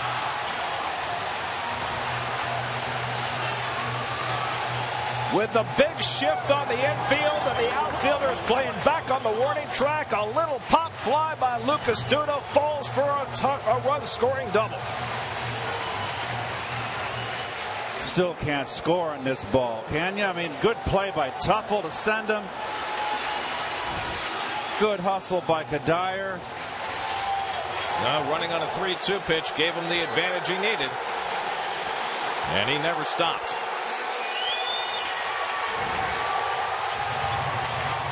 Just shouldn't happen.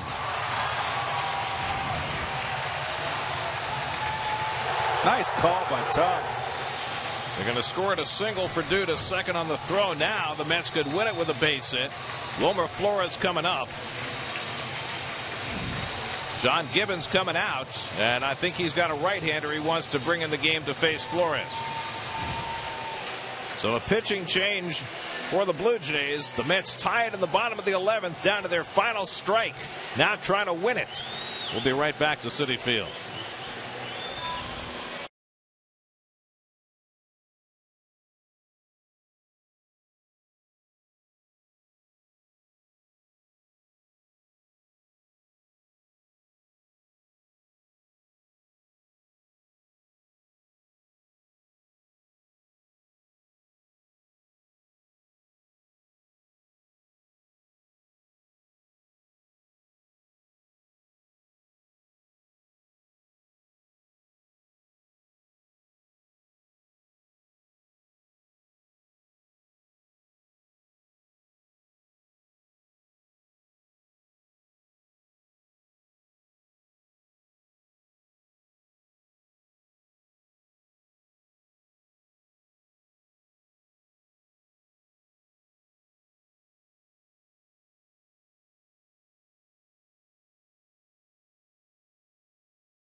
In the bottom of the 11th, Mets tying it up on a pop fly single by Lucas Duda. Well, they had the big shift on Lucas, and he just opposite field, Texas leaguer. Took second on the throw to the plate. Now Wilmer Flores with a base hit could win it for New York. Wilmer's 0 for 4 tonight. They play him straight up.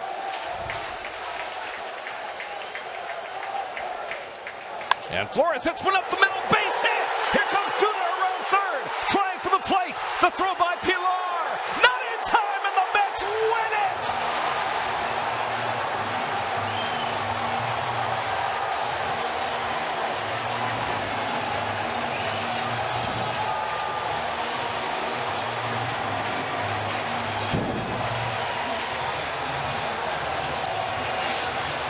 The Mets come from behind with 2 after 2 out in the bottom of the 11th to snap the Blue Jays' 11-game winning streak.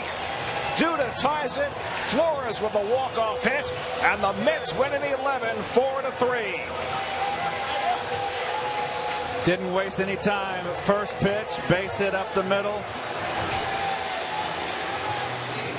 31st RBI for Wilmer. More importantly, he had an 0-for going in this game. 0 for 4 coming up to that at bat, and comes through here.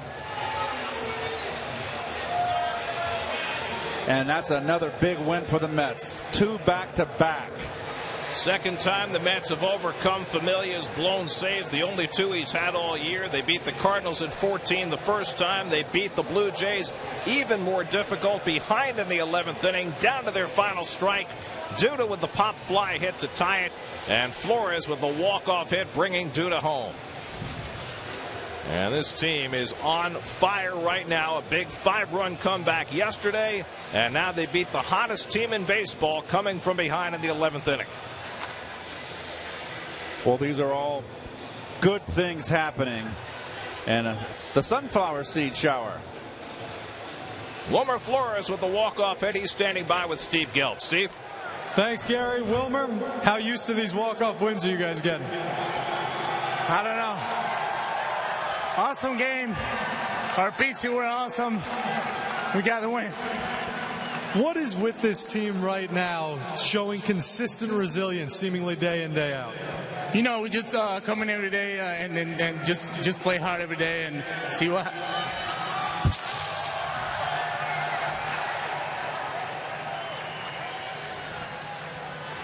I gave that one away, Wilmer.